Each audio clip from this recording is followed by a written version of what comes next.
Hi there, I'm Rowena. A few weeks ago, the bank called me about a $390,000 mortgage, in my name.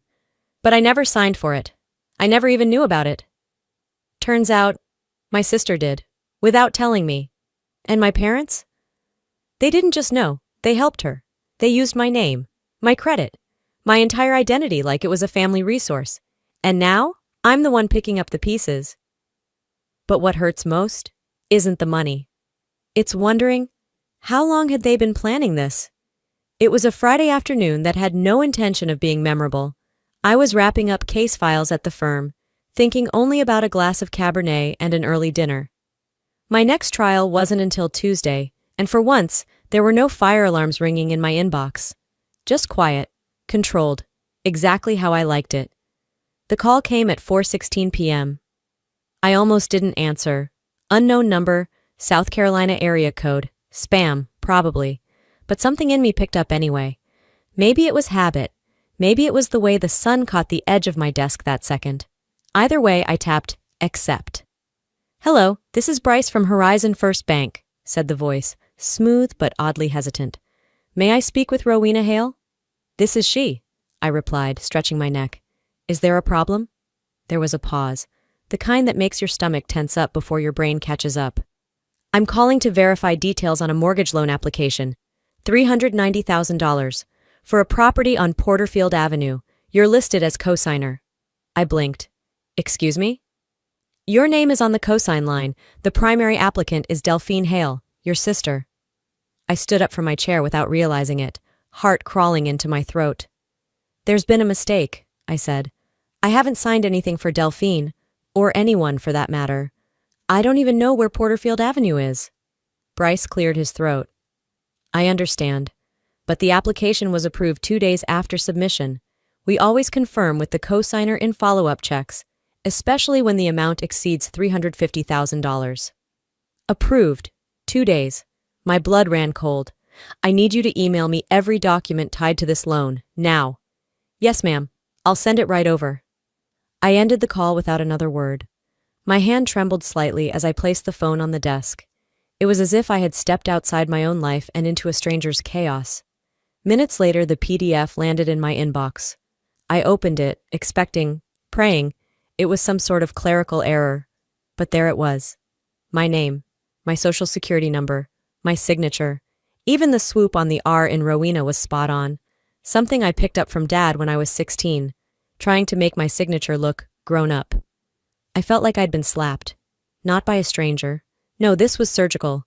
Familiar. Someone who knew me. Someone who had access. Suddenly my mind flashed back. Dad's birthday dinner 3 months ago.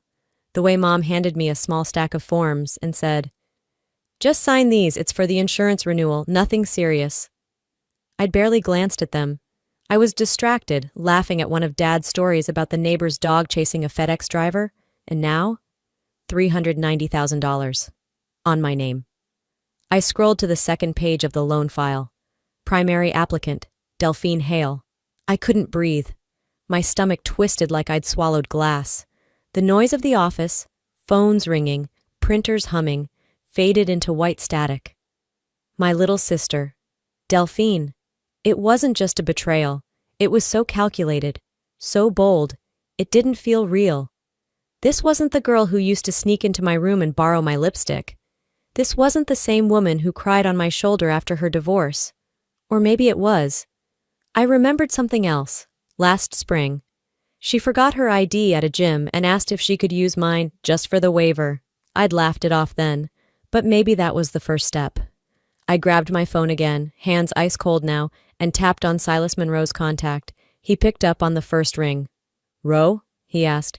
"You okay?" "Silas," my voice cracked. "I think my family forged my name on a mortgage." He didn't pause. "Send me everything. I'm coming over." 10 minutes later, I sat on my apartment floor, legs crossed, the PDF open on my laptop in front of me. I couldn't stop staring at my own name printed in someone else's intent. It wasn't the money. They didn't steal my cash or even my credit. They stole my identity. They took the thing I built from scratch, my name, my bar license, my reputation, and handed it to a bank like it was nothing but a tool. I kept trying to think of a reason. A misunderstanding. Some wildly twisted favor gone wrong. But there wasn't one. They didn't ask. They didn't warn me. They just did it. And I was supposed to carry the cost. The doorbell rang. I didn't move right away. I was still processing one thing. If they did this, what else had they done? The door clicked once before I opened it. Silas didn't say a word.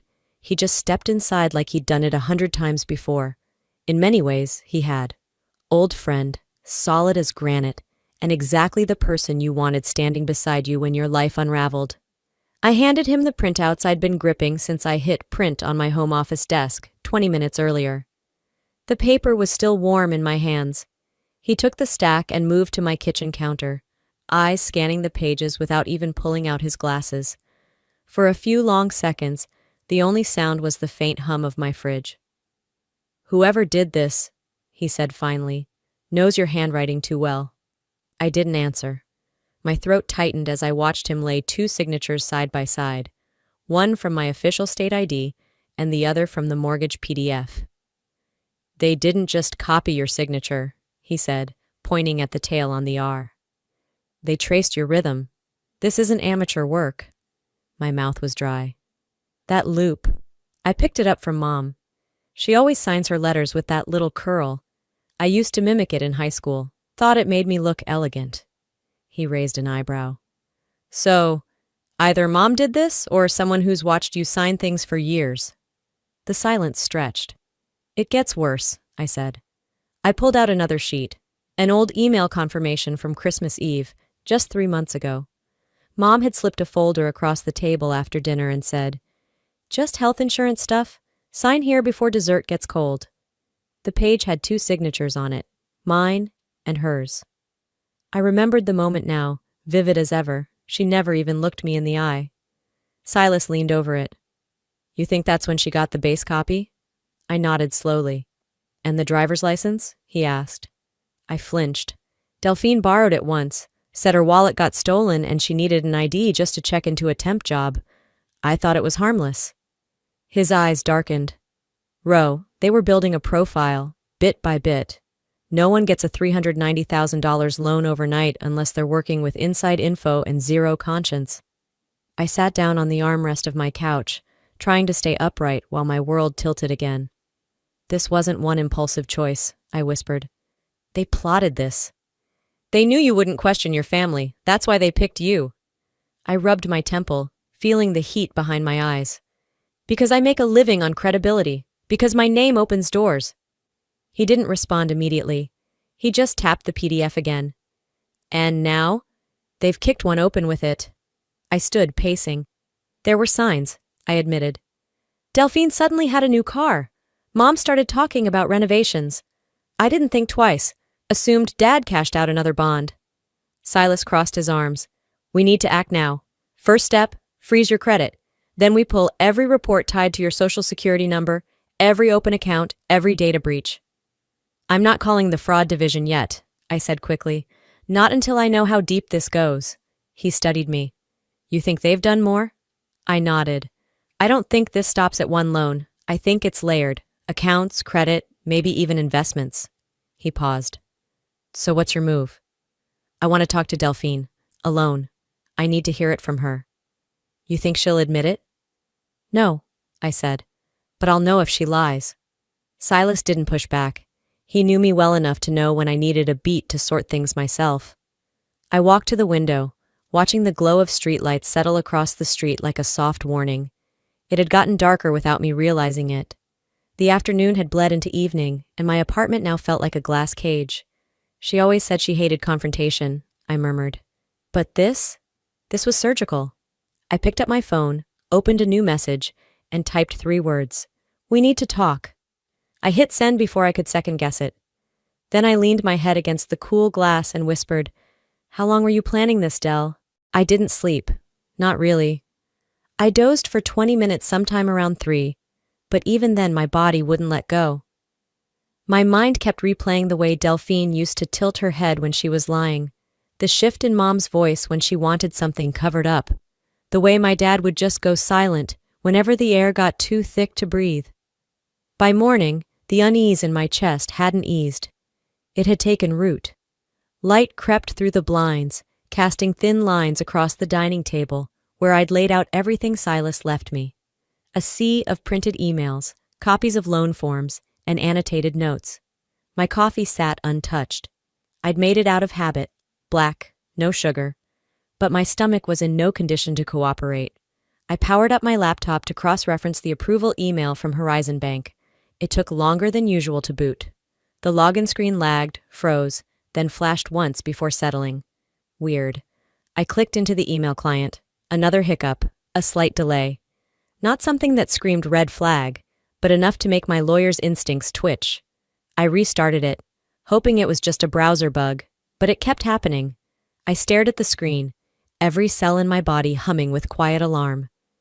There's no such thing as a coincidence when you're dealing with stolen identity. I grabbed my phone and called Silas. "Something's wrong," I said, before he could even say hello. "I think someone's watching my laptop." Silas didn't argue. He asked a few questions, technical ones I barely followed, then said he'd call Lennox Vale, an old law school buddy turned forensic IT investigator. He owes me, and he's good. 10 minutes later, I was on a Zoom call with Lennox, who looked like he hadn't slept since Halloween. Hoodie, bloodshot eyes, and fingers that flew across the keyboard as he accessed my system remotely. "Okay, I'm in," he muttered, squinting at code lines scrolling down the screen. "Let's see what we're dealing with." Wait. He stopped. "What?" I leaned forward. "There's a script in here," he said, now typing faster. "Keylogger. Not amateur stuff. It's been quietly collecting input for weeks." My heart clenched. Input like everything. Keystrokes, login history, passwords. It even mirrored clipboard content. I swallowed hard. Lennox's voice grew more cautious. "There's a secondary relay. Whoever set this up wanted to track, collect, and forward the data somewhere else." "Where?" I asked. He didn't speak right away. Then, "You're not going to like this." He shared his screen. Highlighted in yellow was a label embedded in the program, Verena.backmail. "Backmail?" I said aloud, confused. "Looks like a bad spelling of blackmail. Or maybe it's intentional. But Verena is my mother," I answered quietly. He nodded slowly. "Well, Rowena, your mom's name is literally coded into the back end of a data scraping program installed on your laptop." My skin went cold. "How?" "Looks like it was installed via USB. You don't use flash drives?"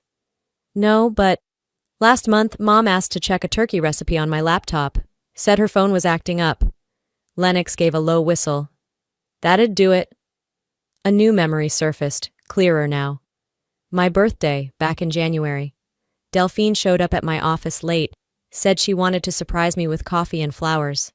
I'd stepped out for a client call. She was alone with my machine for at least 15 minutes. And 2 weeks later, the loan was approved. My hands tightened into fists. This wasn't an accident. This was coordinated. Silas called back just as Lennox sent over a synced app folder. "We've got something else," he said. "You'll want to see this." Inside the folder was a downloaded message export pulled from an iCloud sync, a single conversation time-stamped late January. "Verena, sem duok het roa, bat dao suli, dung de nobie." My Vietnamese is rusty, but even I understood that. "Seen everything. Start processing. Don't let her find out." I covered my mouth with one hand, fingers trembling. It wasn't a slip-up. It was a plan. Deliberate, ruthless. And it wasn't just Delphine. My mother was leading the whole damn thing. I felt something click into place inside me, a dull weight that turned sharp at the edges. "She's the one," I whispered. "My mother's the ringleader." Silas didn't argue. He just said, "I was afraid of that." I pulled out a yellow legal pad and started scribbling. Dates, file names, IP addresses. I began cross-referencing login times, noticing overlaps between nights Mom stayed over to help organize my taxes and unexplained data spikes on my router. "She always pretended she didn't understand tech," I muttered. That was the cover. I looked up at Silas. "Forget waiting on Delphine. I want the full picture. Every login, every dollar, every lie." His voice was quiet but firm. "We'll get it." By nightfall, my office lights were dimmed except for the lamp by my desk. The room was silent except for the scratch of my pen. I stared down at the mess of scribbles, outlines, arrows. Then I said it out loud because saying it made it real. They didn't just lie to me, they studied me. I shut off the lamp, and finally, I stopped feeling surprised. The sunrise filtered in through a narrow slit between my blinds. I hadn't planned to be awake that early, but sleep had long since given up on me. I lay still for a while, staring at the ceiling, listening to the quiet hum of a city not yet in motion. There's a strange heaviness to that hour, a silence too honest to ignore. I finally got up, walked barefoot across the cold floor, and powered up my laptop again. This time, I wasn't checking emails. I needed numbers, proof of the damage. The screen lit up. I logged into my credit report portal. Breath held tight. 812. That had been my score the last time I checked, about 6 months ago. Now? 608? I blinked. Then I blinked again. That wasn't just a drop, it was a freefall. I scanned the report with shaking fingers. 4 new credit cards opened under my name, all maxed out. One of them had a $25,000 limit. Another showed a recent charge at a jewelry store in Charlotte. I'd never even been to that store. Not once. There was a loan application flagged as delinquent, another one with an auto dealer tied to a shipping address in Hilton Head. The name on every account was mine, but none of the activity was. I let out a breath that came out more like a choke. This wasn't just about a mortgage anymore. They were using me. Still. I opened my inbox hoping for some kind of update from Silas or Lennox. Instead, I saw a new message from a firm I'd interviewed with last month. A partner-track position in Atlanta I'd quietly applied to as a potential move. Subject, update on interview status, I clicked.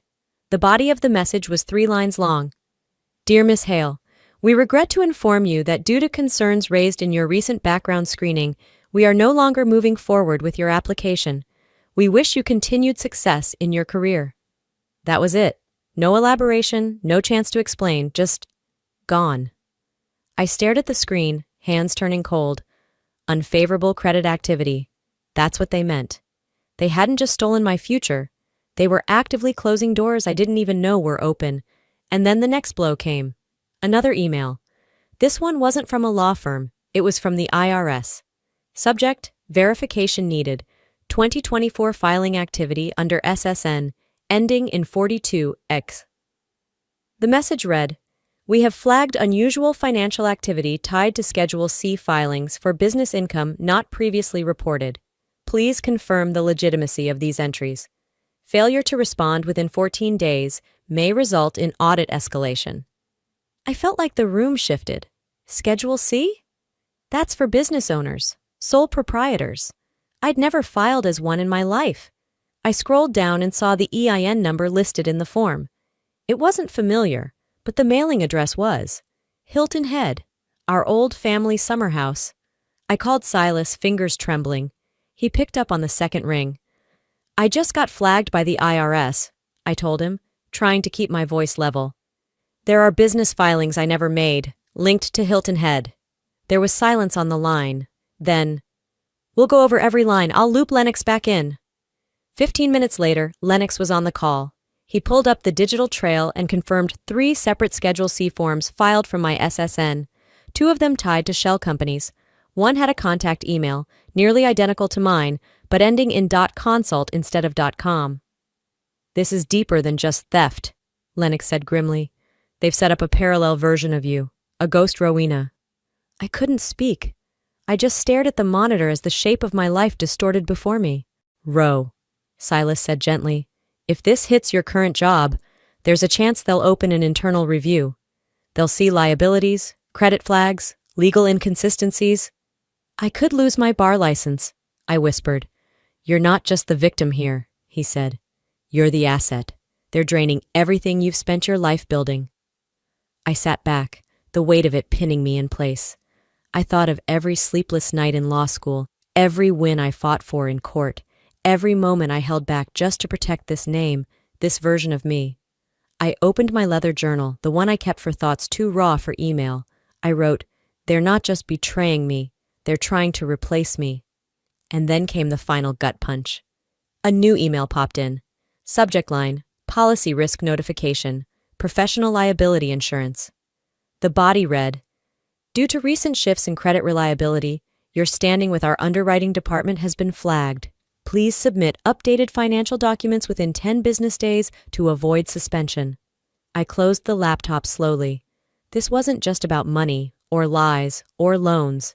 This was about survival now. I stood and whispered aloud to the empty room. If they're not stopping, neither am I. I spent the next few hours sifting through paperwork, scanning emails, and uploading files to Silas and Lennox like I was assembling a war map. I didn't even realize how late the afternoon had gotten until the light in my apartment turned from golden to steel gray. I hadn't eaten. I hadn't even showered. All I knew was that my life, my real life, was dissolving beneath layers of someone else's decisions. My phone buzzed. Silas. I answered on the first ring. Tell me you found something. I wish I hadn't, he said, voice flat. Rowena, the income verification on the mortgage, it's signed by your father. I froze.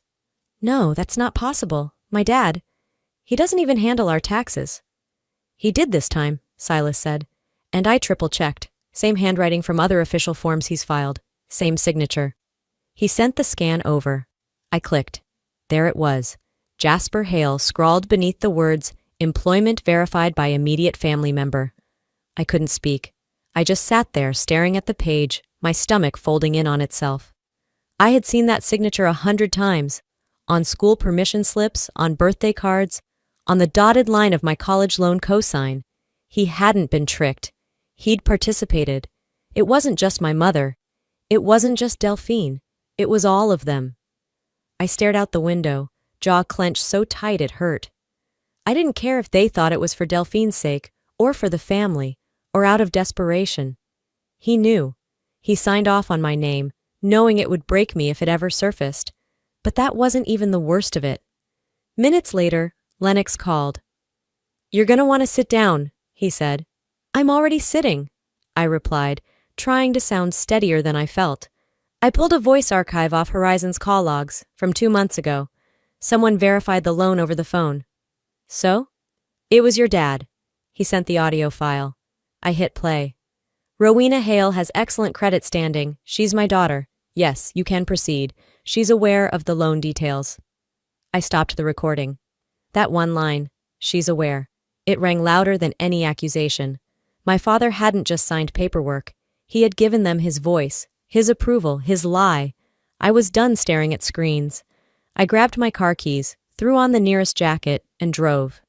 They lived just 15 minutes away, but in that drive, I passed through 100 different versions of myself. Daughter, victim, lawyer, stranger. When I pulled into their driveway, the sun was low, casting long shadows across the grass. My father was out front, trimming the hedges, calm, like nothing had collapsed. I stepped out, holding a folder. Dad, I called. He looked up, wiped sweat from his brow with the back of his hand. Hey, sweetheart, he said. You okay? I held up the folder. Let's not play this game. He took one look at my face and knew. I opened the folder, showed him the printed email and audio transcript. You lied to a bank. You said I knew about the loan. You signed forms. You vouched for income that wasn't mine. He exhaled heavily and set down the trimmers. I just wanted Delphine to have a shot, he said. I blinked. What? He shrugged, eyes suddenly glassy. You already have everything, Ro. The career, the respect, the money. Delphine, she's been trying. She just needed a boost. A boost? My voice cracked. So you dismantled my life to give her a shortcut? It wasn't meant to go this far. That excuse is older than your damn lawnmower. The front door opened. My mother stepped out, arms crossed, face unreadable. What's going on? She asked, already knowing the answer. I turned to her. You knew. You orchestrated this. Her voice didn't rise. Don't dramatize, Rowena. This is family. You're blowing this out of proportion. I laughed. Short, bitter. You installed spyware on my laptop, opened credit cards in my name, let Delphine steal my license, and you call this protection? Her eyes narrowed. We're your blood. You don't take your family to court. No, I said, stepping closer, voice even. But you also don't let your family set you on fire to keep their hands warm. She flinched. I looked at both of them, and something inside me snapped into place. I'm warning you, I said clearly. If this continues, if I find one more document, one more login, one more false record in my name, I will file formal charges, and I will name every single one of you. Silence. For once, not even my mother had something to say. I turned and walked back to my car. My hands were shaking, but I didn't cry. On the way home, the sky turned orange behind me. Streetlights flickered on. The world moved as if nothing had changed, but for me, everything had. When I got inside, I tossed my keys on the table, dropped the folder next to my laptop, and pulled out a new file, labeled in thick black ink, Family Fraud, Phase 1. I sat down and opened a blank page. This wasn't just personal anymore, it was legal. If they wanted war, I muttered, they just got one. The next morning, Charleston was cold and wet. Gray light slipped in through my blinds like judgment. I didn't sleep, I didn't even pretend to. Instead, I sat on the edge of my bed, the words from last night still echoing in my head like a threat and a promise all at once. They wanted war. Fine. I was done tiptoeing around their lies. Just as I reached for my laptop, Lennox texted. Lennox, call me, now. I grabbed my phone. What is it? I found a ghost email, he said. It's set up to mirror yours. Same name, same photo, same footer. Slight variation in the domain. I sat up straighter. Show me. Moments later, an inbox appeared on my screen. rowena.hale.consult@gmail.com. The emails were slick, polished, pitched as if written by me, offering investment opportunities under the name Riverpine Growth Fund. My jaw clenched as I scrolled. One email even had my full bar license ID in the signature. My actual signature copied perfectly. You see the Zoom invite? Lennox asked. I clicked the link. It routes to a Zoom that uses a filter. Whoever was impersonating you did it in real time. Rage turned into nausea. Delphine. He didn't disagree.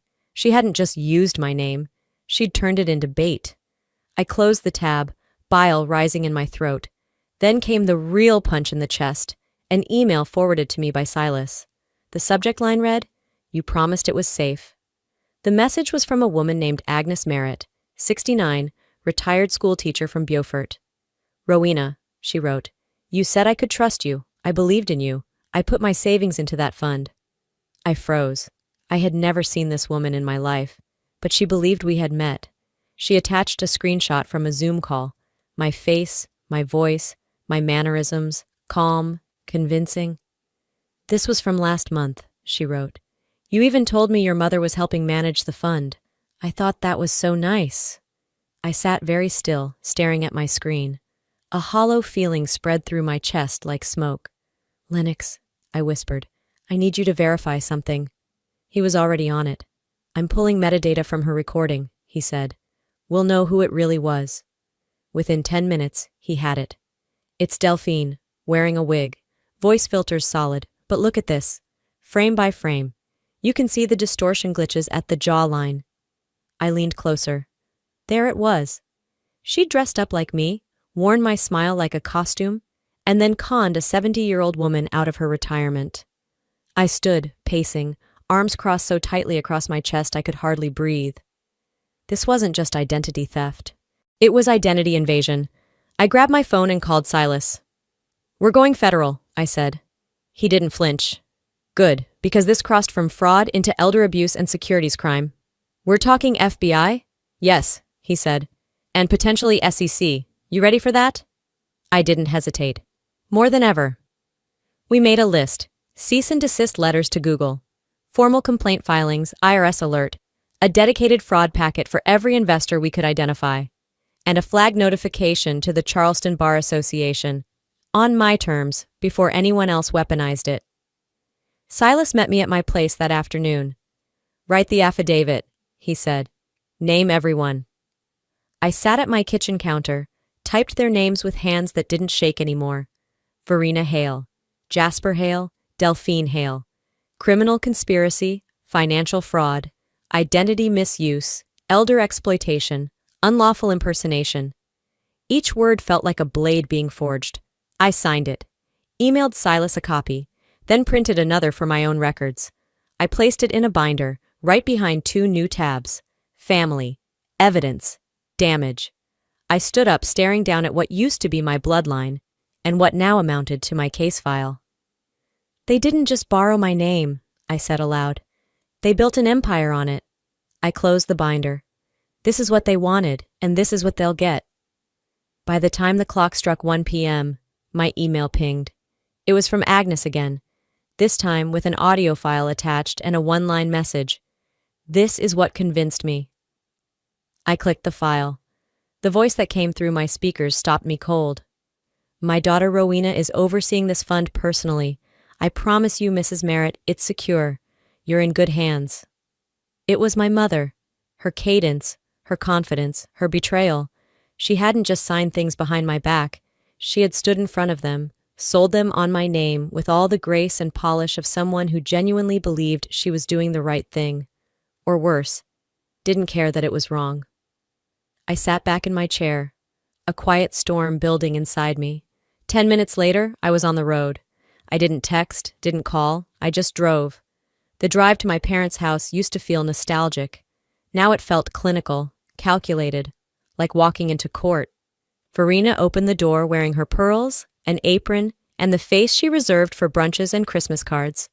"Rowena," she said like nothing had happened. I stepped in, bypassing pleasantries. "I want to talk." She led me into the sunroom, her hands folded neatly on her lap like this was a PTA meeting. I didn't waste time. I hit play. The voice memo filled the space, and as it played, I watched her jaw tighten. When it ended, she looked me dead in the eye and said, "I did what I had to. You wouldn't help your sister, so I did." I stared at her, stunned by the ease of her answer. No shame, no hesitation. Just a woman who'd convinced herself that betrayal was an act of maternal love. "You sold my name," I said quietly. "You have so much, Rowena," she said, eyes glassy. Delphine had nothing. She needed a break. I laughed, not because it was funny, but because I couldn't believe I'd once thought we were alike. "You don't get to decide what I give," I snapped. "And you sure as hell don't get to steal it when I don't offer." Verena stood. "You're being dramatic. And you're being criminal." I turned to leave, but she followed, steps composed like she still thought she could contain the damage with grace.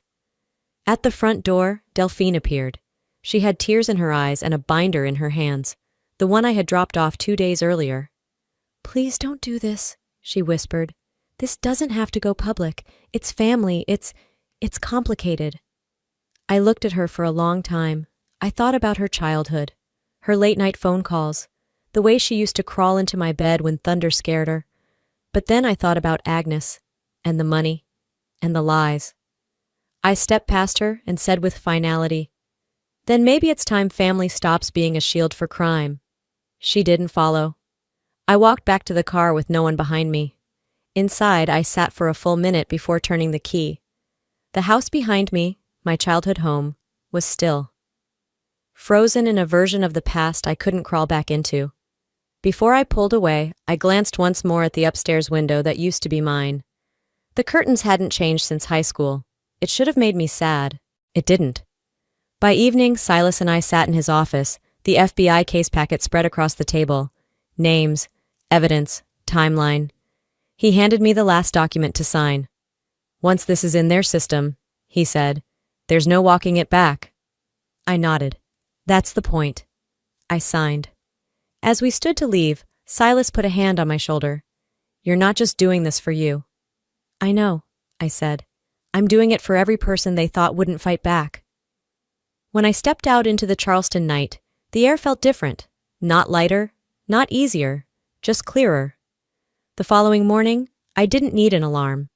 My body woke itself, wired, alert. The kind of alert that doesn't come from caffeine or fear, but from knowing something irreversible was about to begin. Charleston's skies were gray, flat, and cold, the kind of weather that didn't beg for optimism. I got dressed in silence, black blazer, soft blouse, low heels, my version of armor. The file folders were already in my bag, the paperwork signed. Silas had confirmed the FBI was coordinating with Horizon First Bank for a meeting. That was the word Frank Delaney, the branch manager, used when he called my parents. "There's been a discrepancy in your daughter's financial record. We'd appreciate it if the family could come in. Shouldn't take more than half an hour. I sat in the passenger seat of Silas's car, folder clutched like a shield. He didn't talk much. He didn't need to. This wasn't strategy anymore. This was execution. Inside the bank's conference room, the table had been cleared, but for 3 cold bottles of water and a crisp manila folder with their names on the front. The room felt sanitized, prepped, waiting for surgery. Verena walked in first, in pearls, as if she were about to negotiate a charity auction. Jasper followed, neutral and unreadable. Delphine arrived last, her hair in a bun too tight, her eyes darting. No one greeted me. Inspector Dallas entered a few minutes later, smooth and composed. He nodded at me, then turned to the others. Thank you for coming. This meeting was called to clarify some material inconsistencies regarding financial activity under Rowena Hale's identity. Verena gave a tight-lipped smile. I'm sure it's all a misunderstanding. I reached into my bag and pulled out the binder. Let's clear it up then. I opened it and laid out the exhibits. Forged signatures, mirrored email addresses, Zoom screenshots, voice logs, shell company listings, credit statements. All tied back to the same 3 names. Verena, Jasper, Delphine. Verena's smile cracked. You would throw your family under the bus for a little reputation? I didn't blink. You threw me under. I'm just climbing out. The silence that followed wasn't stunned. It was indignant. I raised you better than this, she said sharply. No, I replied. You trained me to stay silent, and I finally broke the training. Delphine's voice shook as she asked, You brought the FBI into this? I nodded once. You did that, when you brought innocent people into your scheme. As if on cue, Inspector Dallas set a device on the table and pressed play. A voice memo filled the room. Verena's voice, clear, confident. Rowena is overseeing this fund personally, I promise you. It's secure. The voice of a mother speaking with complete authority, to a stranger, about her daughter's non-existent business. Delphine cracked first. I didn't mean for this to happen, she whispered. I just wanted the house. I thought we could manage it. Mom said you'd never find out. Her words hit like static. Useless. Late. I kept waiting for you to notice, she went on, breaking down. But you didn't, so I thought, maybe we'd pull it off. Verena snapped, Delphine! But Delphine wasn't defending anymore. She's right. We studied her. We knew her logins, her tells. She was the perfect mask. Inspector Dallas spoke next, calm but absolute. Verena Hale, Jasper Hale, Delphine Hale. You are now under formal investigation for identity theft, fraud, and financial conspiracy. All of your known bank accounts will be frozen pending a full forensic audit. Please remain seated. Jasper didn't flinch, didn't look at anyone. Verena muttered, We're not criminals. Dallas didn't even blink. We'll let the records decide. 2 agents stepped into the room. I didn't gloat, I didn't cry, I simply turned my gaze away as they were read their rights. Delphine looked back at me, lips trembling. I'm sorry, she whispered. I really am. I shook my head. So am I. But sorry doesn't fix this. She didn't argue. I gathered the binder and stood. As I passed the threshold of that room, I could feel the weight of what I'd just done settle onto my shoulders. Not guilt, not relief, just the cold clarity of knowing the truth was finally louder than the lies. I turned to Silas outside and said, Let's finish what we started. 3 weeks passed, and with them, a strange silence settled over Charleston. Not the kind of silence that follows peace. The kind that comes after a storm's center has shifted, but the wreckage still hums beneath your feet. On a gray March morning, I stepped into the federal courthouse. The marble floor echoed with every click of my heels. I wasn't nervous, not anymore. Not since the truth had been spoken aloud in front of people who mattered, but my chest still carried a quiet ache, an ache for what could never be repaired. The courtroom was full. Victims lined the benches behind the prosecution's table, men and women with weary eyes and folders in their laps.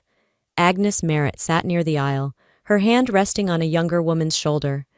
I didn't know the girl, but I knew that look. The one that said, Please tell me this ends today. Judge Halberd called the room to order. I took the stand. My voice didn't crack. Not until I said Delphine's name. And even then, it was more breath than sound. I told the story as plainly as I could, how my name had been signed, how the accounts had been created, how the people I was supposed to trust most turned me into a mask they could wear to scam others.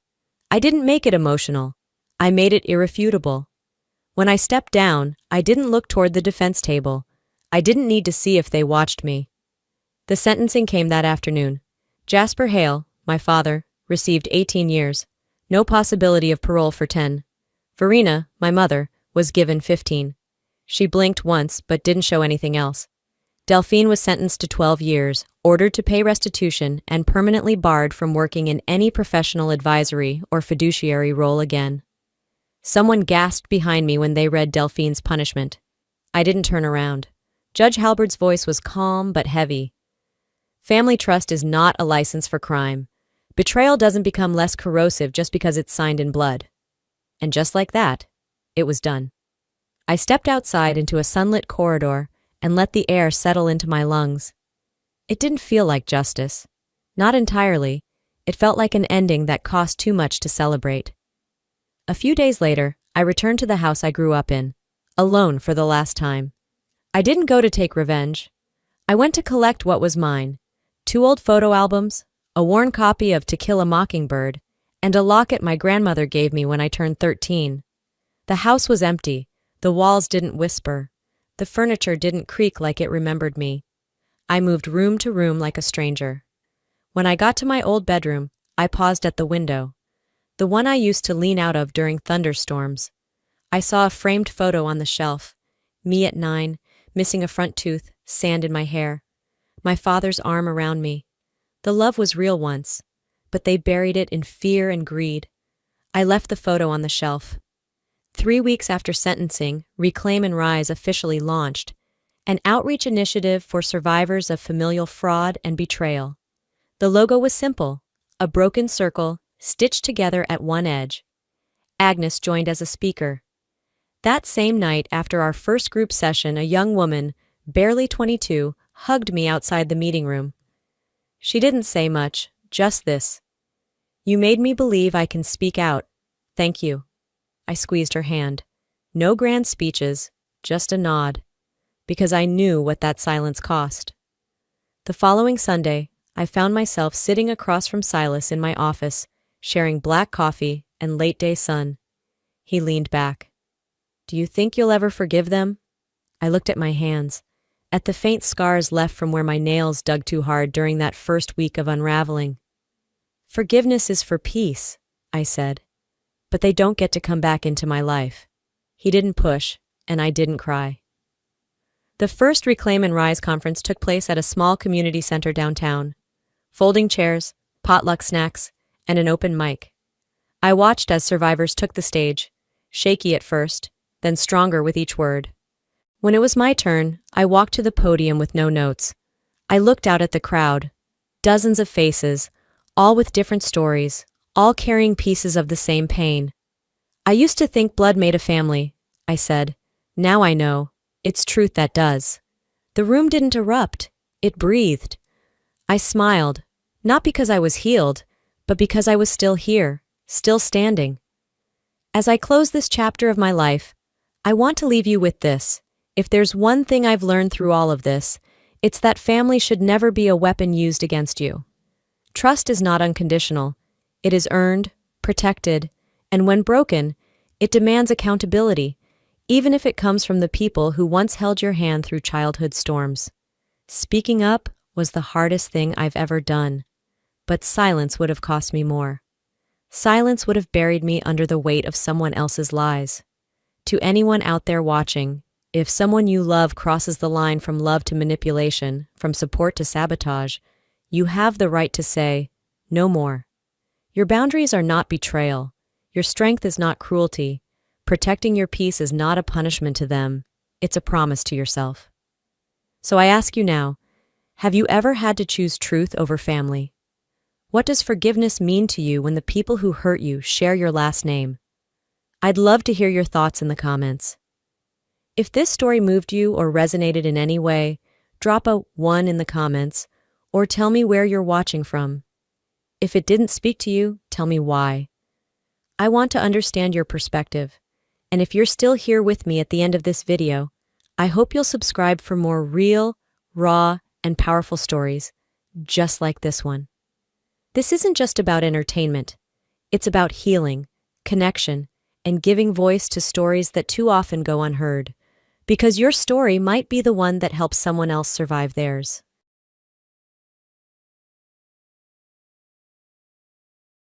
My name is Kate. I'm 31 years old and live in Hartford, Connecticut. I work as a marketing manager for the tech company my father built from the ground up. It's not just a business, it's his legacy. After his unexpected passing, I've dedicated myself to keeping it thriving. The company, now worth $400 million, is a symbol of his hard work and dreams. Yet, on the night of my 31th birthday, a moment meant for celebration turned into one of the darkest experiences of my life, a moment that changed everything. The excitement for my birthday had been building for weeks. I wanted it to be perfect. Every detail was planned meticulously. I envisioned a warm gathering, filled with laughter, love, and cherished memories. My plan wasn't just to celebrate turning 31, but also to honor my father's memory and his legacy.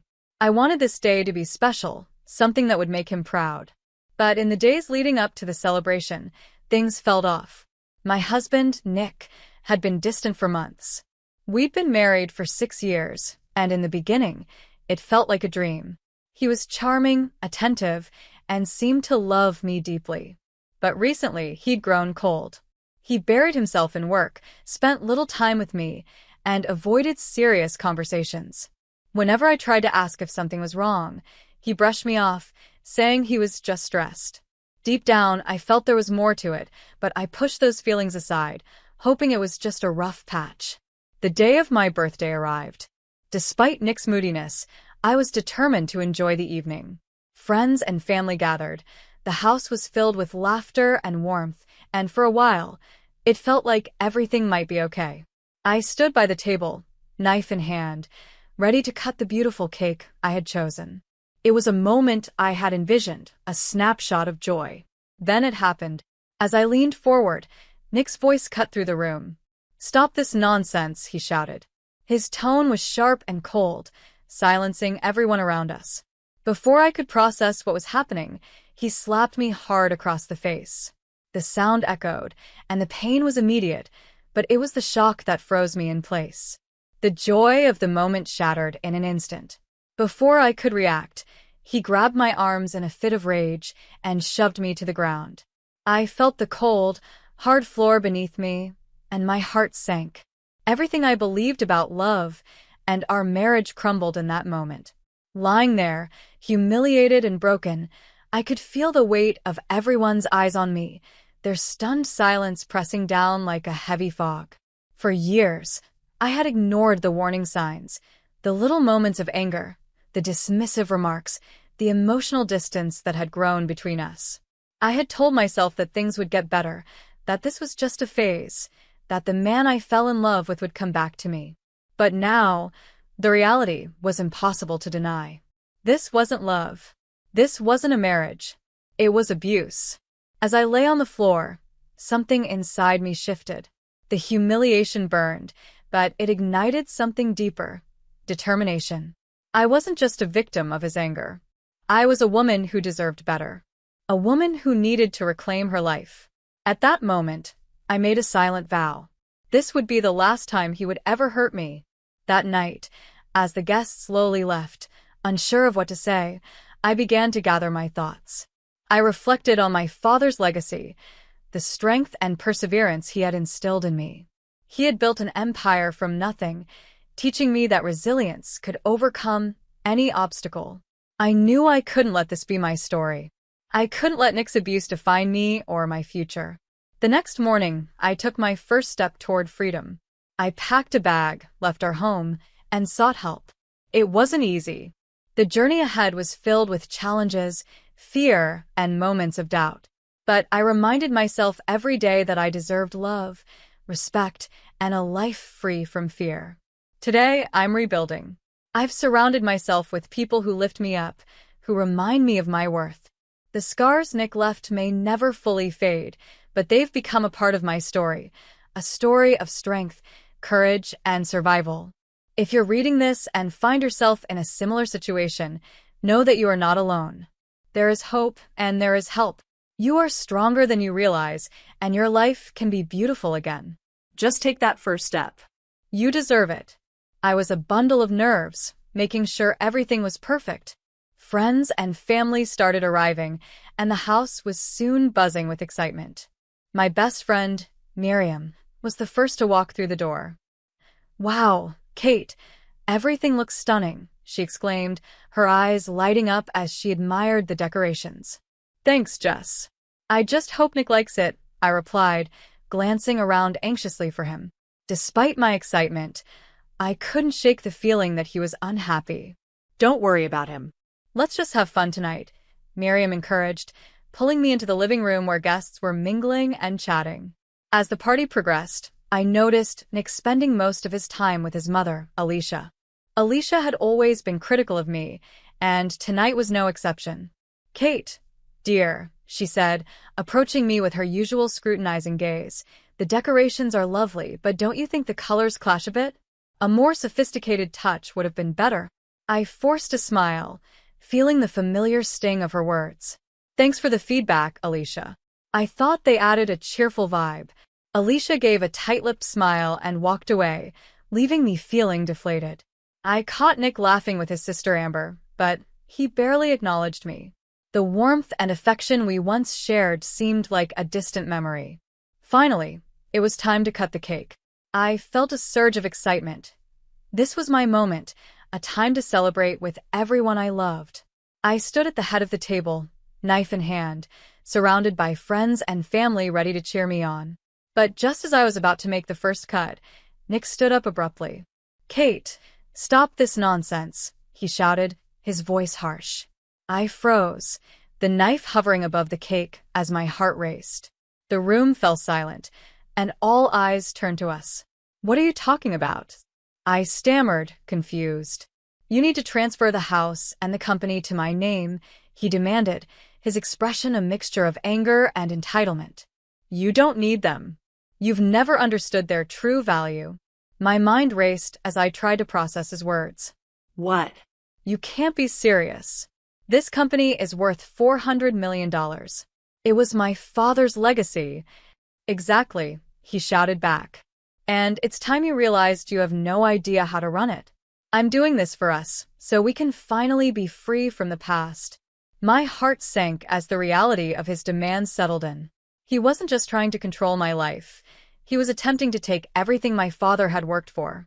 "I'm not transferring anything," I said firmly, my voice steady despite the turmoil inside me. "This is mine, and I will not let you take it from me." The tension in the room escalated, and the weight of his betrayal pressed down on me. This wasn't the man I thought I married. This wasn't love. It was manipulation, greed, and control.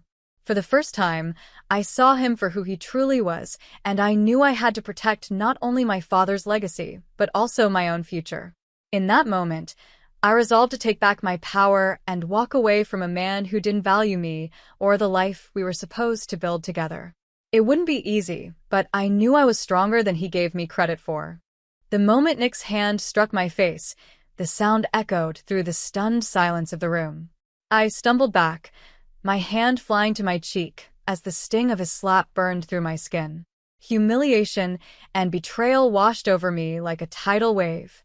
Before I could process what was happening, he grabbed me in a fit of rage and threw me to the ground. The cold, hard floor beneath me was a sharp contrast to the warmth I had once felt in his presence. My heart raced with fear and confusion, and the weight of everyone's gaze pressed down on me. Shock and horror painted their faces, but no one moved to help. Alicia, his mother, stood beside him, her expression calm, her head nodding in approval. That small gesture shattered something inside me. The woman who had once smiled at me as a mother-in-law now stood silently endorsing her son's cruelty. I felt utterly devastated. "Get out of my life, Kate.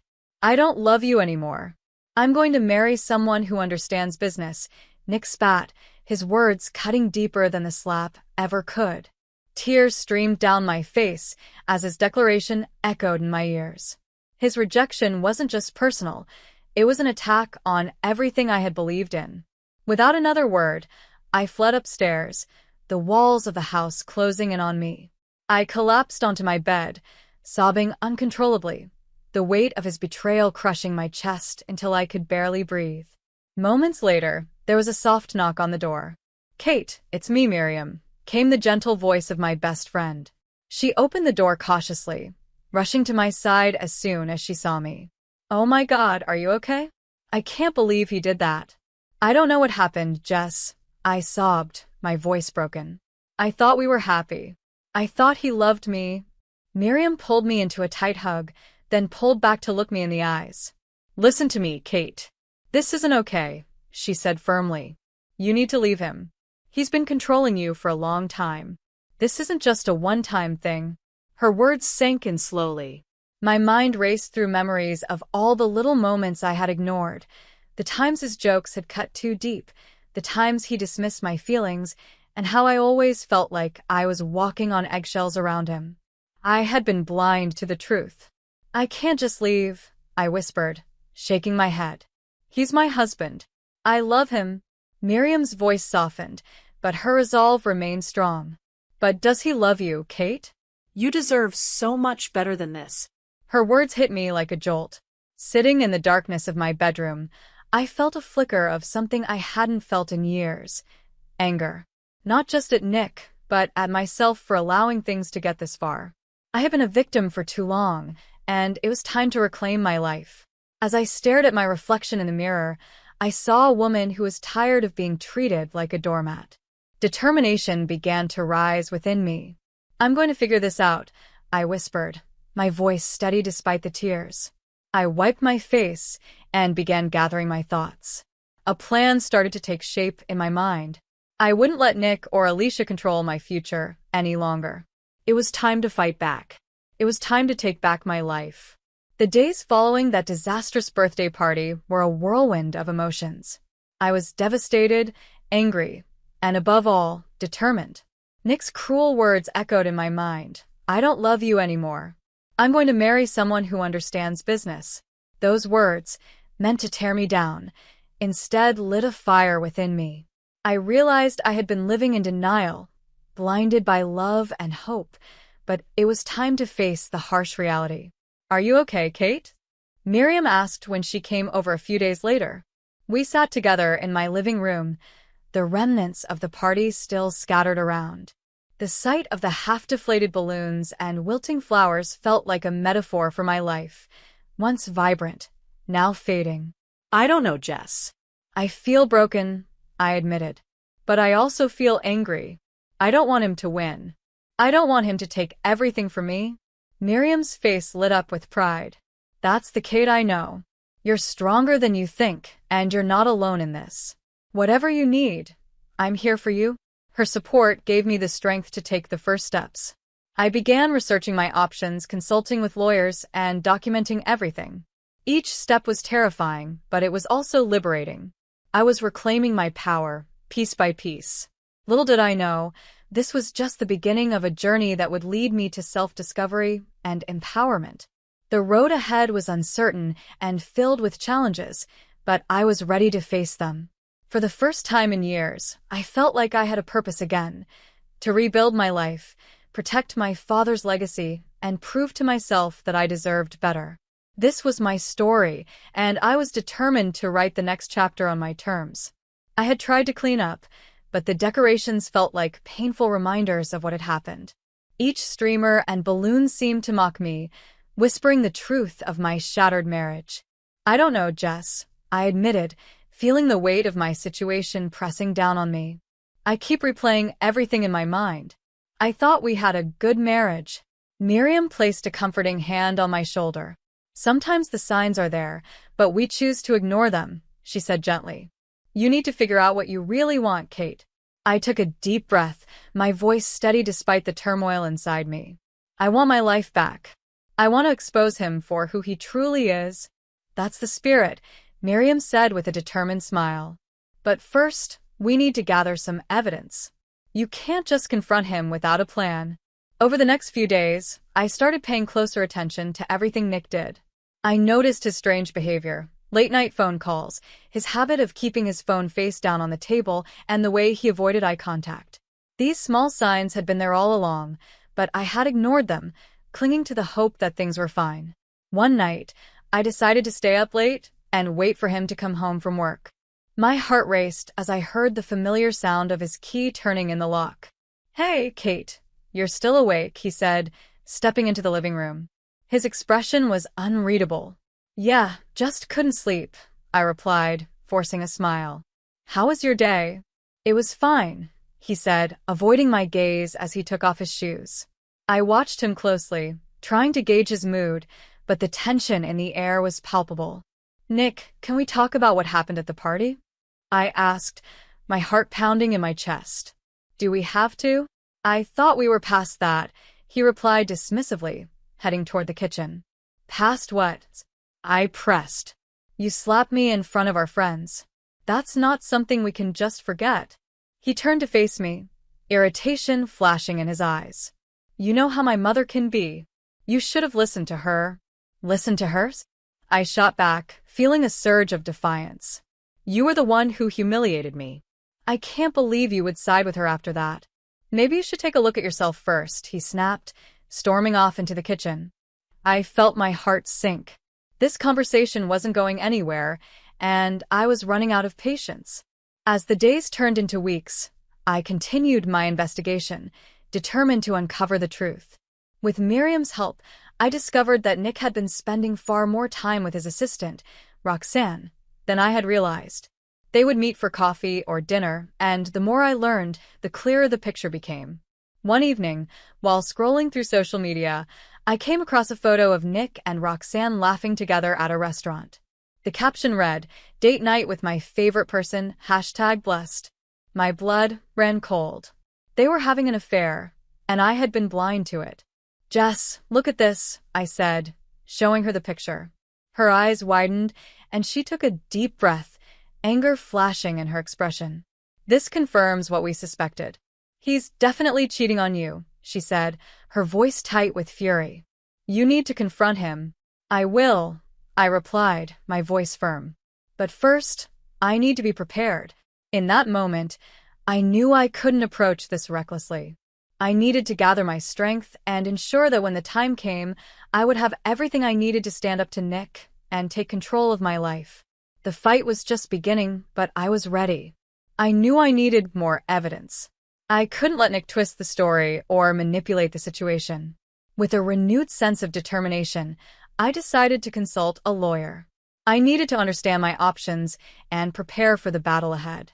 After researching local attorneys, I found Mary, a lawyer with a strong reputation for handling cases like mine. During our consultation, I explained everything, my heart racing as I laid it all out. "I suspect my husband is cheating on me and planning to take control of my finances," I confessed. Mary listened carefully, nodding as she took detailed notes. "Gathering evidence will be crucial for any legal action," she advised. "Document everything, dates, conversations, and any financial discrepancies. This way, you'll be prepared to protect yourself." Feeling empowered, I returned home and began organizing everything I had learned. I collected text messages, emails, and notes from past conversations that had raised red flags. Slowly but surely, the puzzle pieces were coming together, and I could feel my strength building. One evening, as I sat at the kitchen table poring over my notes, Nick walked in. He looked surprised to see me still awake. "Working late?" he asked, his voice dripping with sarcasm. "Just going over some things," I replied, keeping my tone neutral. "What things?" he pressed, stepping closer. "Just a personal project," I said, deflecting his attention. He narrowed his eyes at me. "You've been acting strange lately. Is there something you want to tell me?" His voice had a sharp edge, as if he suspected something. "No, nothing at all," I replied, forcing a smile. "Just enjoying some peace and quiet after the party." Nick didn't push the conversation further, but his eyes lingered on me, trying to read my thoughts. I stayed calm, though inside, I felt my nerves fraying. The tension between us had reached a boiling point, and it was only a matter of time before everything came crashing down. In the following days, I meticulously gathered more evidence of Nick's betrayal and deceit. I delved into our business accounts, and with Mary's guidance, I uncovered a shocking truth. Nick had been diverting funds from my company into a separate account for months. The realization left me feeling sick to my stomach, but it also fueled my determination. This wasn't just about infidelity anymore. It was financial abuse, and I wasn't going to let him get away with it. The turning point came when I received a call from Mary. "Kate, we've gathered enough evidence to proceed with filing for divorce and exposing Nick's embezzlement. Are you ready for this?" "Yes," I replied, my voice steady and unwavering. "I'm ready." With a plan in place, I decided to confront Nick in a controlled setting. I invited him to meet me at the house, telling him we needed to talk things through. It would be the perfect moment to reveal everything I had discovered and put an end to his manipulative game. When Nick arrived, he seemed caught off guard to find me sitting at the dining table with a stack of documents laid out in front of me. His expression shifted from confusion to suspicion as he approached. "What's all this?" he asked, furrowing his brow. I looked up at him, my gaze unwavering. "It's everything I've uncovered about you, Nick. Your affair, the embezzlement, all of it." His face paled, and for the first time, he seemed at a loss for words. "Kate, I can explain," he started, but I held up a hand to stop him. "No more lies, Nick. This ends now. You've betrayed me in every way possible, but you won't take my life, my company, or my future from me." As I laid out the evidence, his facade crumbled. It was a moment of clarity and empowerment for me. The journey had been painful, but I was finally reclaiming my life. Little did I know, this confrontation was just the beginning of a new chapter, one of self-discovery, strength, and freedom. I took a deep breath, my heart pounding. "I need to show you something important," I said. "I've gathered proof of your lies and crimes. You can't hide from this anymore, Nick." His face went pale. "What are you talking about?" he stammered, his eyes darting to the papers on the table. "I have proof of your affair with Roxanne and evidence that you've been stealing money from my company and putting it into a secret account," I said firmly.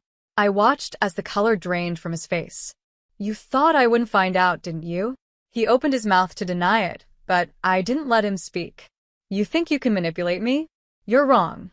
I won't let you control my life anymore." Nick's anger flared as he realized he had been caught. "You don't know what you're talking about, Kate. This is all in your head. You're just being paranoid," he shouted, his voice shaking with desperation. "Paranoid?"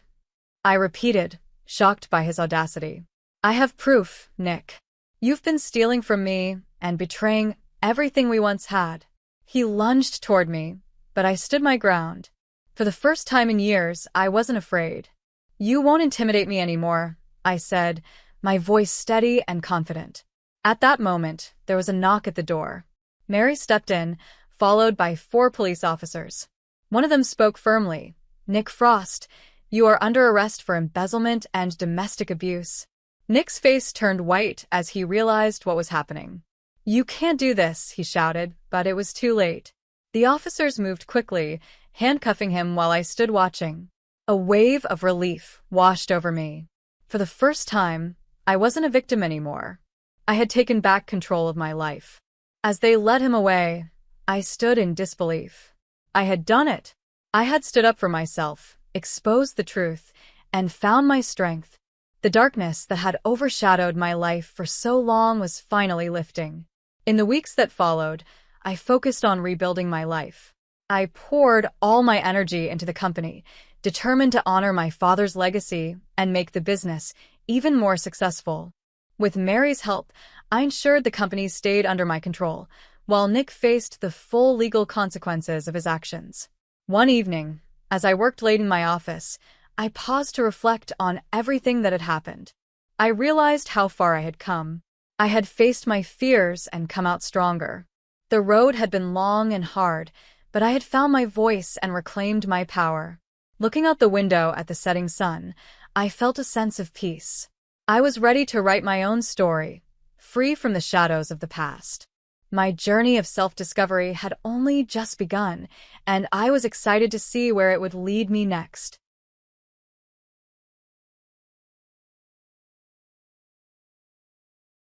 My name is Kelly, and I am 31 years old.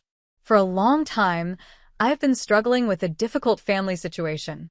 This all started when I was 21 years old. At that time, I was a happy and hopeful second-year college student studying psychology. I had always been inspired by a therapist who had helped me after my father passed away when I was a child. I had set myself a big goal to become a clinical psychologist, and my studies were going well. I was doing well in school, and I had made great friends. I loved spending time with them, and I even had plans to study abroad the following year. But everything changed when my mother, Julie, who is 55 years old, became very sick and could no longer work. She developed a serious chronic illness that caused her joint and muscle pain, making it hard for her to move around. Her condition kept getting worse, and the doctors told us that there was no cure for her illness. This news was devastating for our family. At that time, my younger sister, Emma, was only 16 years old and was still in high school. Like most teenagers, she was rebellious, moody, and spent a lot of time playing video games. Our father had passed away in a car accident when Emma was just a baby, so it had always been just the three of us. We had been supporting each other as best as we could. Before my mother got sick, she worked as a legal secretary and took care of our household. But with her illness getting worse, she could no longer continue her job. As my mother's condition worsened, I felt like it was my responsibility to help support our family. I remember sitting in my small dorm room, surrounded by my psychology textbooks, trying to focus on my studies. But in that moment, I realized that I would have to give up the dreams I had for myself. It was a tough decision, but there didn't seem to be any other choice. My mother needed regular care, and I knew that Emma, who was so young, couldn't handle the responsibility of taking care of her. It wasn't easy for me to accept that I had to put my dreams on hold. I had always worked so hard to get to where I was, and the thought of giving up on my career felt like a big loss. But my family needed me, and I had to step up. I knew that my mother's health would only get worse, and she couldn't take care of herself.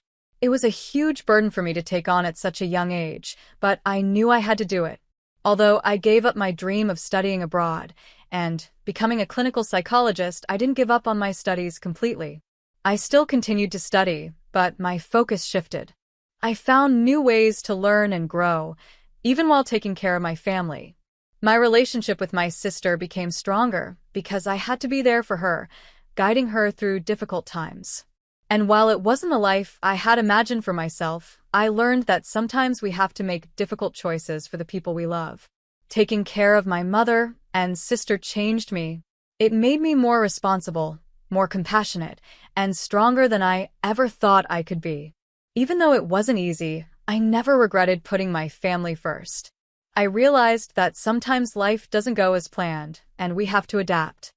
I still remember the day I went to the school office to withdraw from college.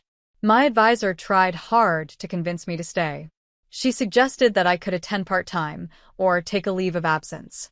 But I knew those options wouldn't work because our family needed money right away. There was no time to wait. At just 21 years old, I made the difficult decision to drop out of college and start working full-time. My first job was as a receptionist at a small accounting firm. The pay wasn't much, but it was steady. I also moved back home to live with my mom and sister, Emma, so we could save money on rent. The first few months were really tough. I had left behind my exciting college lectures and study groups for a job where I mostly answered phones and did office work. In the evenings, I helped my mom with her therapy and made sure Emma stayed on track with her schoolwork. At night, I often wondered if I had made the right choice, but I always found a way to keep going. I used to believe that someday my mom's condition would get better, Emma would become independent, and I could go back to school. Even though that hope started to fade, I held on to it. As the years went by, it felt like my dream was getting further away, but I still kept believing in it while dealing with what was happening in my life. I started as a receptionist, but after a while, I was promoted to an administrative job.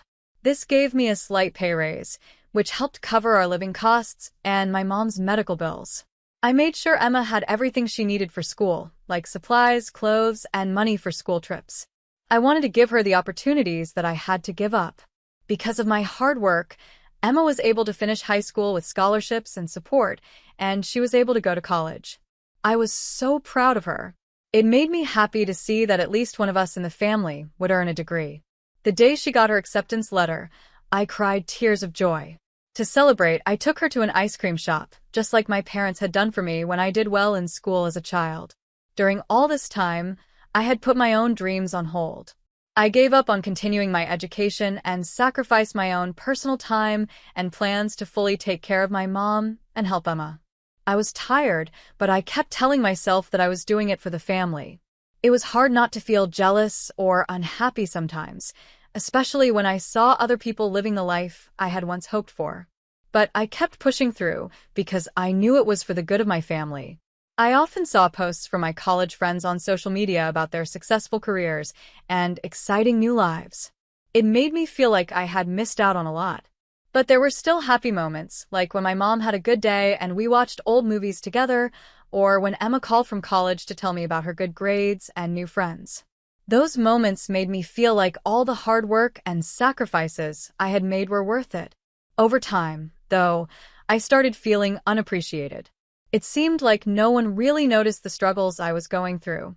Even though my mom's health was improving, she still needed a lot of care.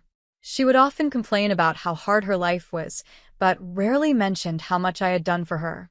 Sometimes she would say things like, "You should be doing better," or other daughters would do more for their parents. Those words hurt, but I tried not to show it. Emma also started to change once she went to college. At first, she called me every week, excited to talk about her classes and campus events. But over time, she called less and less. Now, she only called when she needed money or help with something. She rarely asked about how Mom or I were doing. When I looked at Emma's social media, I saw her having fun with her new college friends, going on spring break trips, things that felt so far out of my reach. Every time I saw those pictures, it made me feel even more distant from her. I had no idea how to close that gap. Even when Emma came home for vacation, she spent most of her time with her high school friends and didn't seem interested in spending time with Mom or me. But last week, something changed. Emma graduated from college. Despite everything, I was so happy and proud of her. I had been planning for months to give her a simple yet nice watch as a graduation gift. It wasn't fancy, but I thought it would be perfect for job interviews. I remembered the excitement I felt when my dad gave me my first watch at 17, and I wanted Emma to feel that special moment too. The graduation ceremony was emotional, and I cried as I watched Emma walk across the stage to get her diploma. But at the graduation party afterward, my mom and I felt like we didn't belong. Emma spent most of the time with her college friends and her new boyfriend, Tyler. His cold looks made us feel like we were intruding. When I tried to give Emma the gift, she brushed me off, saying she was too busy. I stood there, holding the present, feeling so awkward and sad. I held back my tears and quietly sat in a corner of the party. One day, I overheard Emma talking to Tyler. She was telling her friends how embarrassed she was by our family and how much she wanted to move out and start a new job. She said she was tired of us holding her back and that she planned never to contact us again once she left home. I was shocked and hurt to hear such cold words from my sister, especially after all I had done for her. I had supported her with so much of my own life, helping her with homework and giving her money for college instead of spending it on things for myself, like new clothes or hairstyles. A flood of emotions hit me all at once. Is that how she really felt about us? The next day, I confronted Emma about what I had heard, hoping she would apologize. But instead, she criticized me harshly. She told me it was pathetic that I gave up my life for our mom and that she never asked me to do that. She even accused me of being jealous of her success and trying to make her feel guilty. During our argument, our mom didn't defend me. In fact, she said I was being dramatic and that I should just let Emma be happy and not worry about it. At 31 years old, with no degree, a job that wasn't going anywhere, and taking care of a mom who didn't appreciate me and a sister who seemed to hate me, I felt like I was losing my youth. I began to seriously think about finding a new place to live, to rediscover myself and focus on my own needs. But at the same time, I felt guilty about leaving my mom without anyone to help her, especially if her health got worse. As these thoughts haunted me, I realized I needed to talk openly about my feelings with my mom and Emma. I practiced what I wanted to say in my head over and over, trying to find the right words so I wouldn't sound like I was blaming them. I invited Emma to come over, hoping we could fix things between us. I suggested we go out for dinner together, and although she agreed reluctantly, I spent the day cleaning the house and making our mom's favorite lasagna. I hoped it would create a warm family moment that might soften everyone's hearts. But things didn't go as I had hoped. The evening quickly turned bad. Our mom started by accusing me of trying to make her feel guilty for being sick. She said, "I never asked you to quit college. It was your choice, wasn't it? Do you think I wanted to ruin your life by getting sick?" Then, she brought up how she had taken care of her own sick father for years without complaining. I tried to explain that I wasn't blaming her and just wanted to show my appreciation, but she wouldn't listen. Emma didn't say much. She mostly stayed quiet during the whole conversation. I kept telling myself I was being too sensitive, and maybe she didn't mean it that way. But the look on her face made it clear she was serious about what she said. She started talking about all her achievements, her degree, job offers, and plans to move to the city. She looked at me and said, "What have you done? You're almost 31 and still living at home, working as a secretary." At that moment, I couldn't hold back my tears. I started sobbing as I told her how much her words hurt me. Asked her why she treated everything like it was my fault. Our mom accused me of trying to start a fight with Emma. I said, "From now on, I won't help you at all. I don't feel like I need to be involved anymore. I don't have to sacrifice myself for you to be okay." They reacted to what I said like I was overreacting, telling me not to talk like that. I replied, "Looking back over these 10 years, my life has been miserable." It was then that I felt there was no reason for me to stay. Holding back more tears, I walked out of the house. I've never felt such a tightness in my chest before. Right now, I'm staying at my best friend Susan's house, trying to figure out what to do next. Susan has been my friend since high school, and she's one of the few people I've kept in touch with over the years. She has always supported me. Feeling guilty, I thought about going back home, but then my mom started saying how ungrateful I was.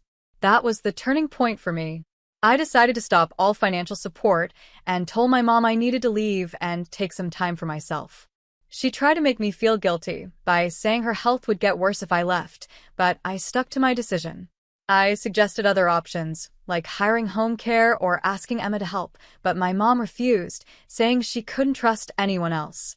After that, she sent me messages, switching between blaming me and begging me to come back. I ended up blocking her number. I haven't heard from Emma at all. Susan's apartment isn't big, but she's given me a place to stay. It feels strange to have free time in the evenings now, without having to rush home to check on my mom or do household chores. I'm still getting used to this quiet. I no longer have to worry about my mom calling for help.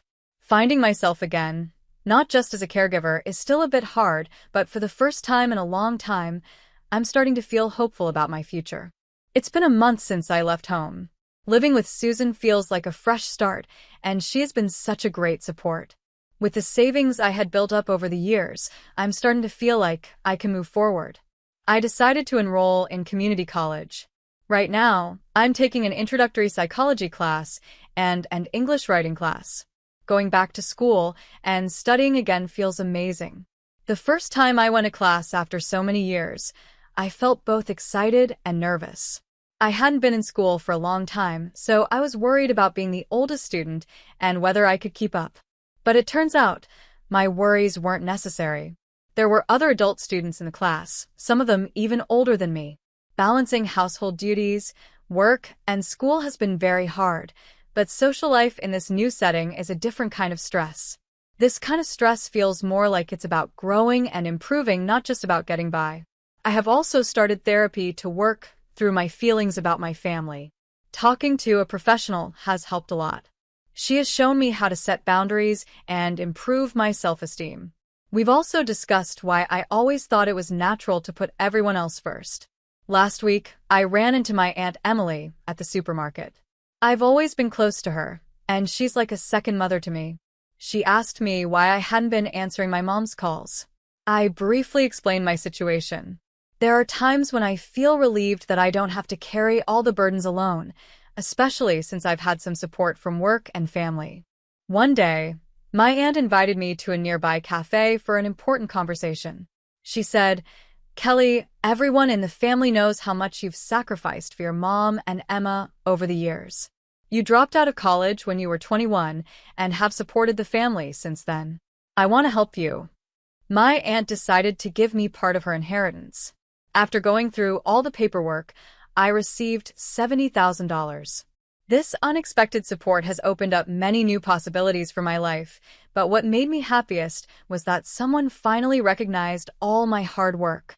Thanks to my aunt's help, I've been able to take the first steps toward a new life. I've started looking for a new job. Last week, I applied for an entry-level position in the HR department of a local nonprofit organization, and I got hired. The salary is a bit higher than my current job, and it offers chances for career growth.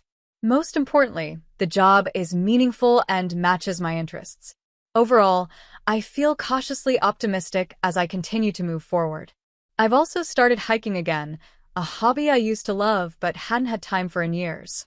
I know I still have a long way to go. It will take time to heal from the years of codependency and rebuild my life. But I'm determined to stay positive, no matter how difficult it gets. Even when I face challenges, I am learning to trust myself and my choices. As a result, I've started to see significant changes that are very different from my life before. I was able to find the courage to make these changes, and my strong interest in psychology played a big part in that. For the first time, I want to experience a job where my efforts are recognized and appreciated. I'm still taking community college classes, and they're going well. Next year, I'll earn my associate degree. With my aunt's support, I plan to transfer to a 5-year university to get a bachelor's degree in psychology. Balancing school and work isn't easy, but I'm more motivated than I've ever been before. Thanks to living with Susan, I feel connected to a community of family and friends. There are still tough times, but I try not to focus on them too much. With my therapist's help, I'm learning how to deal with these emotions and set healthy boundaries. Emma finally graduated and moved to another place to start her new job. She sent me a message saying she wants me to keep doing well, even though she's not around anymore. I didn't reply to her message. It makes me sad that our relationship will never be the same as it once was. I remember the good times we had, but I also know I need to accept the changes. I hope there might be a chance for us to talk in the future, and that chance came sooner than I expected. Before Emma moved out, we met up one more time. When I arrived, I almost decided to leave the room, but I chose to stay and listen to what they had to say. At first, the atmosphere was very tense, and it was uncomfortable. My mom looked older and more tired than I remembered.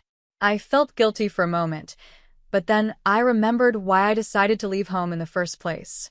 As the night went on, my mom started to open up. She acknowledged the support I had given her and admitted that she had taken me for granted for many years. She said she was afraid of losing me completely. She also shared that she is now learning to prioritize herself without being selfish. There are still challenges. I'm still figuring out how to balance my own needs with caring for others in a healthy way. I'm working on forgiving my family, but I'm also making sure I don't allow myself to be taken advantage of again. It's a process, and I know there will be both good and bad days, but I feel like I'm on the right path. I'm proud of myself for having the courage to make these changes. For months after I left home, I got news from my Aunt Emily that my mom had been hospitalized. She had been rushed to emergency care because her autoimmune disease had gotten worse, and it was clear she couldn't live alone anymore. Since I left, her condition had gotten much worse. She often forgot to take her morning medication, struggled with her rehabilitation, and couldn't manage household tasks. She refused meal delivery services, saying she didn't trust food prepared by others. She also found it hard to shop, even at the nearby supermarket. Eventually, the refrigerator was full of spoiled food, and she wasn't eating properly. After she was hospitalized, she had no choice but to accept the need for home care. She reluctantly agreed to get help from a social worker and home health aides that my aunt arranged. During this time, I got an unexpected message from my sister, Emma. She asked, "Kelly, I need to talk to you. Can we chat on the phone when you have time?" On the phone, she told me that Aunt Emily had shared with the whole family what I had done over the past decade, including my sacrifices since our mom got sick, dropping out of college to work full-time, and supporting her education. Emma also mentioned the harsh things our cousins, Betty and Jessica, had said about her at the graduation party. They were the same age as Emma and had been close friends with her since their student days, so their words meant a lot to Emma. They said things like, "How could you say such things about your sister who sacrificed her youth for 11 years? Calling her a loser? Emma, how could you not appreciate that your fun college life was all thanks to your sister?" With all the criticism from the family and the reality of our mother being hospitalized, Emma seemed to deeply regret her actions. She said, "Kelly, I'm really sorry. I just wanted to be recognized in my new life, and I was a complete fool. I was ashamed of where I came from. I tricked myself into thinking that all my success was because of my own hard work, not because of the sacrifices you made. Now I understand how selfish and cruel that was." Emma told me she would fly back for the weekend and wanted to think about what she could do for our mom's care. She even offered to use part of her salary to help pay for our mom's caregiving costs. I wasn't ready to fully accept Emma's apology yet. It will take time to see if her actions show that she truly regrets what she did, not just her words. Emma said, "Kelly, I want to take some time off to meet and talk in person." After thinking about it, I agreed to meet her for a short time over the weekend. When Emma returned, I met her at the cafe. She looked a bit thinner than before. She said, "Kelly, I'm truly sorry. It was only when others pointed it out that I realized how foolish I was. Even though we're apart, please let me help with mom's caregiving costs using part of my monthly salary. I'll also use my long vacations to visit a few times a year to check on mom, and I'll stay in regular contact with her online." I didn't feel like Emma was being dishonest, but because of everything that had happened, I couldn't trust her right away. Would she really keep her promise to support our mom financially and stay in regular contact? I wasn't sure yet. I planned to watch how things go over time. For updates on our mom's condition, I sometimes hear from Aunt Emily. At first, our mom was confused, but she's slowly getting used to the caregiving service, and her relationship with the helpers is reported to be good. I'm not ready to see her in person yet, but it gives me some peace of mind knowing her life is starting to improve. Aunt Emily's actions have brought about important changes in our family. However, it will take time to see if these changes are real. For now, I'm focusing on my studies and work while keeping an eye on things from a distance to see if everyone in the family is doing what they need to do. I've decided to walk my own path in life and put my own happiness first. I hope to find a good balance with my family.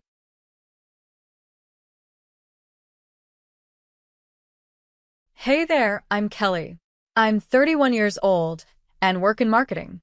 My job keeps me busy, and I'm doing pretty well, clients are happy, and I'm often leading big campaigns that get great results. To most people, I look like I have everything together with my polished outfits and professional attitude. But there's a lot more to my story that most people don't see. Let me take you back a bit. When I was 17, something really hard happened. My mom passed away suddenly. It was just me and my dad after that, trying to figure out life without her. Those first few months were really tough. I felt lost, and everything just felt heavy. But my dad really stepped up in a big way. He wasn't just there, he was all in. He came to all my soccer games, helped me with homework, and even tried to braid my hair. The hair braiding thing was a bit of a struggle for him, but he tried his best. Over time, we became this strong team, just Dad and me facing the world together. Fast forward to last week. I was out for coffee with my best friend, Lauren. We were chatting about life when she suddenly brought up a topic I've been avoiding, my love life, or rather, the lack of it. "Kelly," she said, "when are you going to get back out there? It's been, for years since Jack."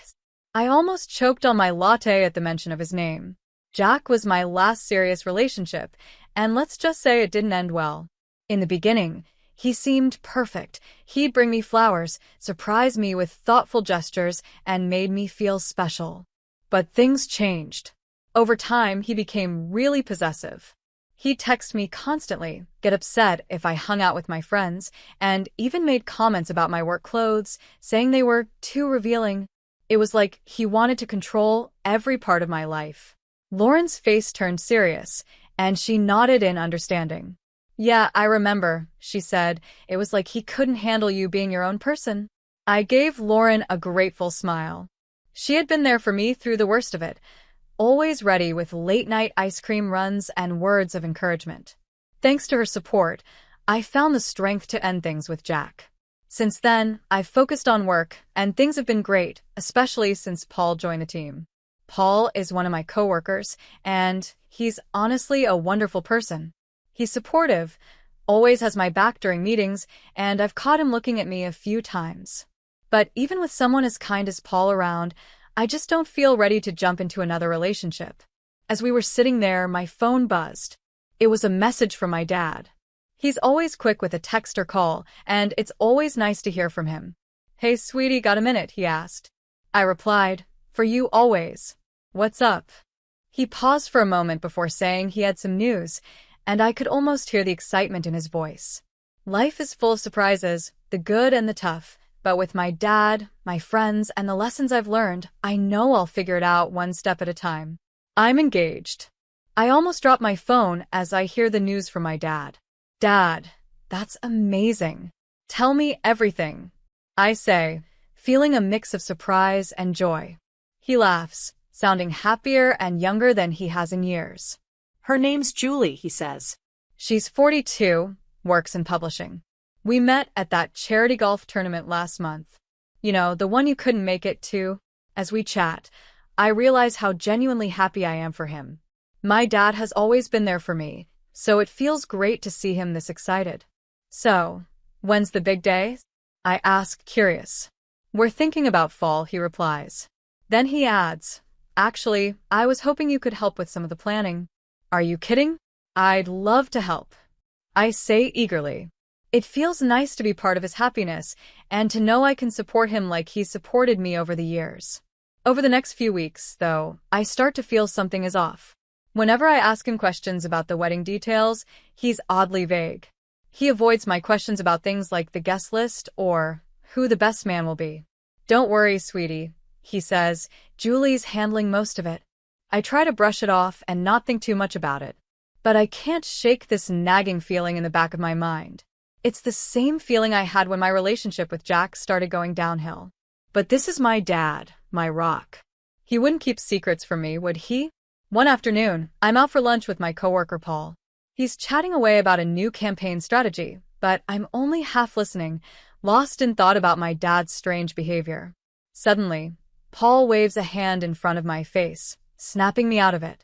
Earth to Kelly, he says, smiling. You okay? You seem a million miles away.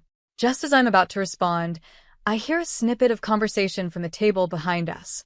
Can you believe Noah's having his daughter's ex as his best man? Talk about awkward. My fork slips from my hand, clattering onto my plate. Paul looks at me, concerned. Kelly, what's wrong? I raise my hand, signaling him to wait, my heart pounding as I strain to hear more. I heard it was pretty messy between them. Jack, right? Guess he and Noah are close now. The room starts to spin as my mind races. I can barely hear Paul over the noise in my head. Jack, my dad's best man? Before I know it, I'm out of the restaurant and in my car, driving straight to my dad's place. I burst through the door without knocking. My dad comes out of his study surprised. Kelly, what's wrong? Is it true? I ask, my voice shaking. Is Jack your best man? I watch the color drain from his face. How did you? He starts, but his voice trails off. So, it is true, I say, feeling sick. How could you? He tries to calm me down. Now, Kelly, let's not blow this out of proportion. That was years ago. People change. Jack and I have become good friends through a new business venture. He's not the same person he was. I can't believe what I'm hearing. So, your new friendship is more important than what he put me through? Oh, come on, he says dismissively. That was just youthful drama. You're both adults now. Can't you just move past it? Without another word, I turn and walk out, ignoring him as he calls after me. I drive around for hours, not really going anywhere, just trying to clear my head. Eventually, I end up at Lauren's house. She opens the door, sees the look on my face, and without a word, pulls me into a hug. "Oh, honey, what happened?" she asks softly. Through my tears, I tell her everything. I spill out the whole story, from my dad's engagement to the shocking news about Jack being his best man. Lauren listens closely, her face getting more and more serious as I talk. When I'm done, she shakes her head, saying, "That manipulative jerk," under her breath. Both of them. Just then, my phone buzzes. It's a message from Paul, asking if I'm okay. I text him back, inviting him over to Lauren's place. When he arrives, I go through the whole story again. Paul usually has a smile for everything, but this time, he's dead serious. "Kelly," he says, "I hate to say it, but your dad's behavior? It's toxic." Lauren nods in agreement. "He's making you doubt yourself, honey," she says gently. "That's called gaslighting. He's trying to make you feel guilty for something that's not your fault."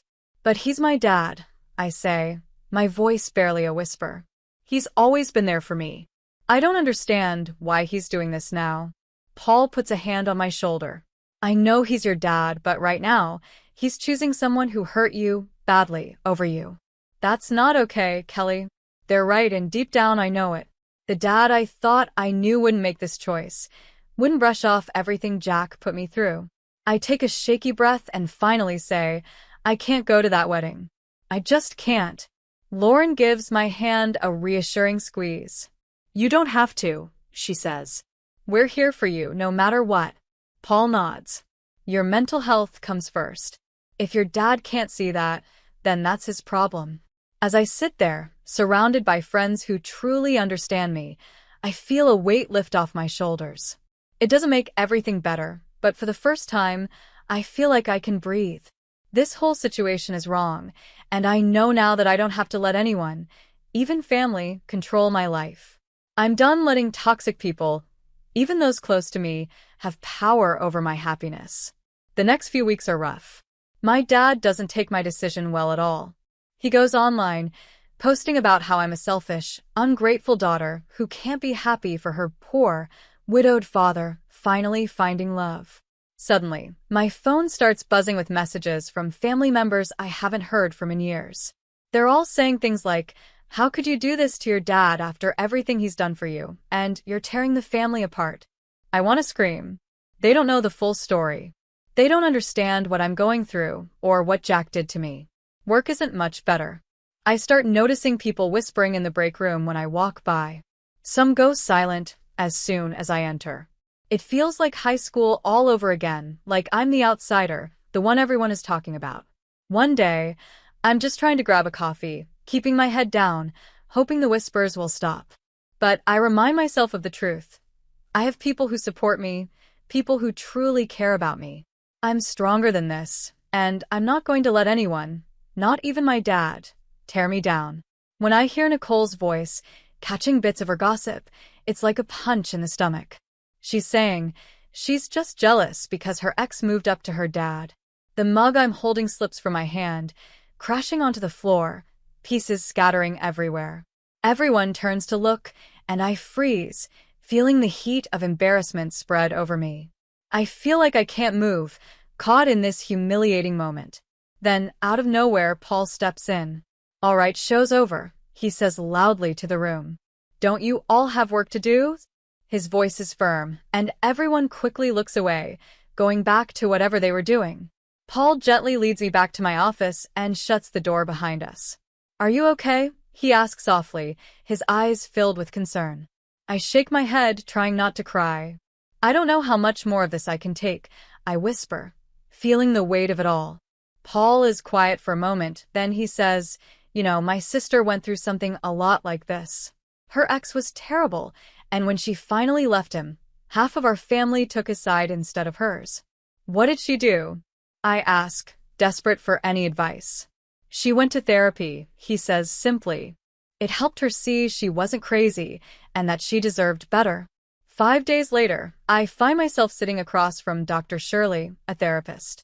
I tell her everything, pouring out my heart in a way I haven't in a long time. She listens closely, making me feel seen and understood. Some days, it's hard. I think about apologizing just to make everything stop, to end the family drama. But then I remember how it felt with Jack, how I lost myself in that toxic relationship. I'm not going back to that. Not ever again. Paul has been incredible through all of this.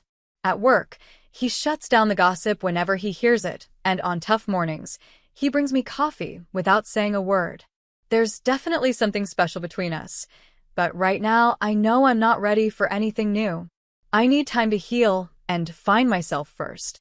As my dad's wedding day gets closer, the pressure on me only grows. Julie, his fiancée, even comes to my apartment one evening. "It would mean so much to your father if you came to the wedding," she pleads. "Can't you put aside your issues for one day?" I take a deep breath, steadying myself. "Julie, I'm sorry, but no. My mental health is important to me, and I can't compromise that anymore." For the first time, I feel firm in my decision. That night, I'm scrolling through my phone when an ad pops up, "Discover yourself in Singapore." I pause, staring at it, and suddenly I know exactly what I need to do. The next morning, I walk into my boss's office. "I'd like to take some personal leave," I say. 3 weeks, starting on the 19th. My boss looks at me over her glasses. "Isn't the 17th your father's wedding day?" she asks. "Yes," I say, keeping my voice steady. "It's time I did something for myself." She nods, understanding in her eyes. "Approved. You've more than earned it." I book my tickets to Singapore that afternoon, and as I click the confirm button, a huge weight lifts off my shoulders. For the first time in a long time, I feel excited, like a new chapter is finally beginning. That evening, I meet Lauren and Paul for drinks. When I tell them about my plan, their eyes go wide with surprise. For the first time, I feel like I'm doing something just for me, and it feels amazing. When I share my plans with Lauren and Paul, Lauren squeals, "Girl, that's amazing." Paul gives me a proud smile and says, "I'm really proud of you, Kelly. This is a big step."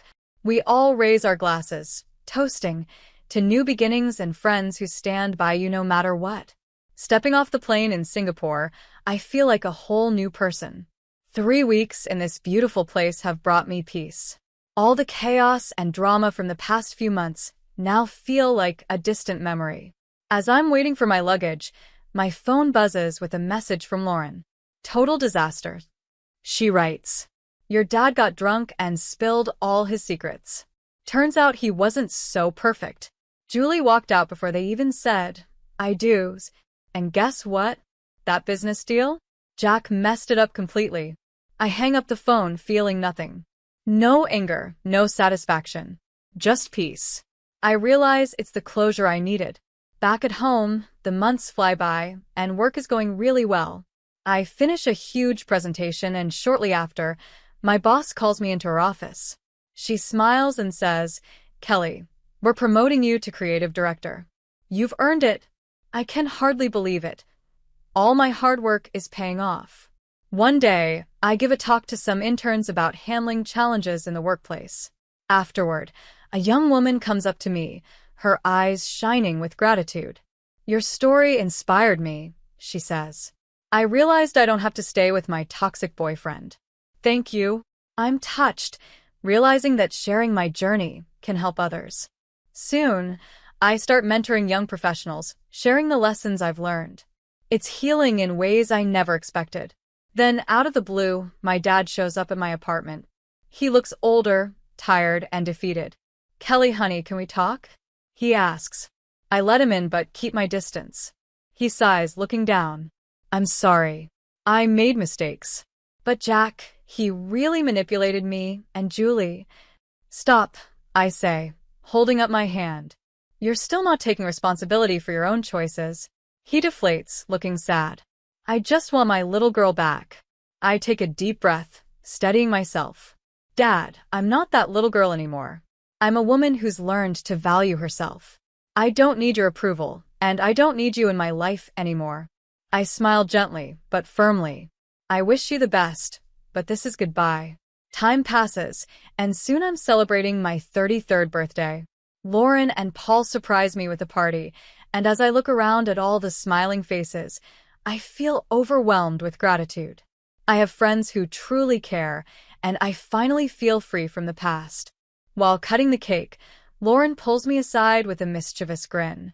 "Hey, did you hear? Jack was arrested for fraud, and your dad's business is being audited. Guess that perfect life wasn't so perfect after all." I just smile.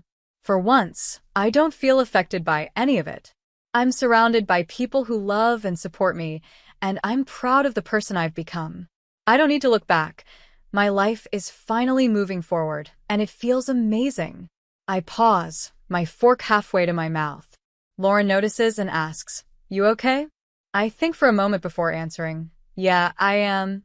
I don't feel happy about everything that's happened, but I know that sometimes people get what they deserve. What goes around really does come around. Just 3 years ago, I was lost and scared, letting other people tell me what I was worth. I didn't know how to stand up for myself, and I let others make choices for me. But today, I'm a different person. I'm here, surrounded by real love and true friends who support me. I'm proud of who I've become, and I'm grateful for the boundaries I've learned to set. I raise my glass to make a toast. To all of you who have been part of this journey, I say, smiling at my friends, thank you. They all smile back, and I feel so grateful for them. Then I add, and to anyone out there who's going through a hard time, hang in there. Things do get better. You're stronger than you think. So, that's the end of the story. But I still have a question. Was I right to cut my dad out of my life completely, or should I have given him another chance?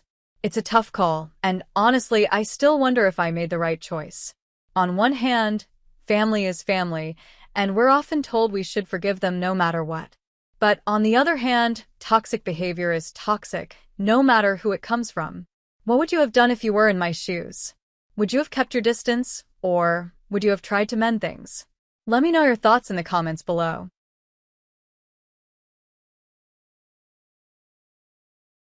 Once upon a time, an incredible event unfolded, one that turned a long-held dream into reality. My sister-in-law, Kayla, and I found ourselves the recipients of an astonishing gift. A jaw-dropping sum of around $750 million and control of our very own company. The excitement and disbelief we felt were beyond description. As we celebrated, the news of this unexpected windfall quickly spread among our colleagues. Kayla, bursting with excitement, became the center of attention with her infectious enthusiasm. Rumors began swirling around the office, with whispers attributing our sudden fortune to the generosity of our father. In her pride, Kayla made it clear that she preferred to keep things subtle, confidently stating, "I don't make a big fuss." However, the situation became even more interesting when my husband was also granted ownership of the company along with an additional $7 million. This revelation brought both surprise and amusement. One of the workers couldn't help but laugh, leaving my older brother and his confused wife completely speechless. Meanwhile, my brother was deeply engrossed in reading a legal document, looking pale and uneasy. His wife's reaction to the contents of the paper was quite dramatic. She let out a scream. "I'm Isabella, a 34-year-old who has been deeply involved in my father's business for as long as I can remember. Growing up, I watched my father build this company from the ground up, understanding all the hardships that came with it, especially during its early years when it was still small. Even though my parents had hoped I would go to college and carve out my own career path, my heart was always set on helping out in the family business. After graduating from high school, I decided to join the company, much to my parents' initial disappointment. However, I knew it was the right choice for me. Thomas, a seasoned and experienced employee who had been with my father for years, took me under his wing. He didn't treat me like the boss's daughter, but as an equal. He taught me valuable lessons about the business and helped me gain the skills I needed to contribute meaningfully. His mentorship was priceless, and I am forever grateful for the knowledge he passed down to me. My older brother, Paul, who is 3 years older than me, took a different path. He went to college, studying business management with the clear intention of taking over the company one day. He had always dreamed of being the future leader. His friends admired him, assuming he was destined for an easy life as the next boss of the family business. Sometimes, they would question him about whether there would be any rivalry between him and me, given our roles in the company. However, Paul always reassured them, saying I wasn't interested in wealth or luxury and that I preferred to work quietly in the background. Paul was married to Kayla, a woman who loved the finer things in life. He indulged her desires, buying into the idea that living extravagantly would somehow boost his chances of becoming the boss. However, whenever Kayla and I met at family gatherings, she would often make sly comments, mocking me for not fitting the image of a typical boss's daughter. She seemed to take pleasure in pointing out how different I was from her lavish lifestyle, while I remained content with my simpler, quieter life. I firmly stated that material things didn't define my happiness. However, Kayla couldn't understand my perspective and pitted me, thinking I lacked the wisdom to manage wealth properly. My brother quickly joined in, agreeing with her point of view.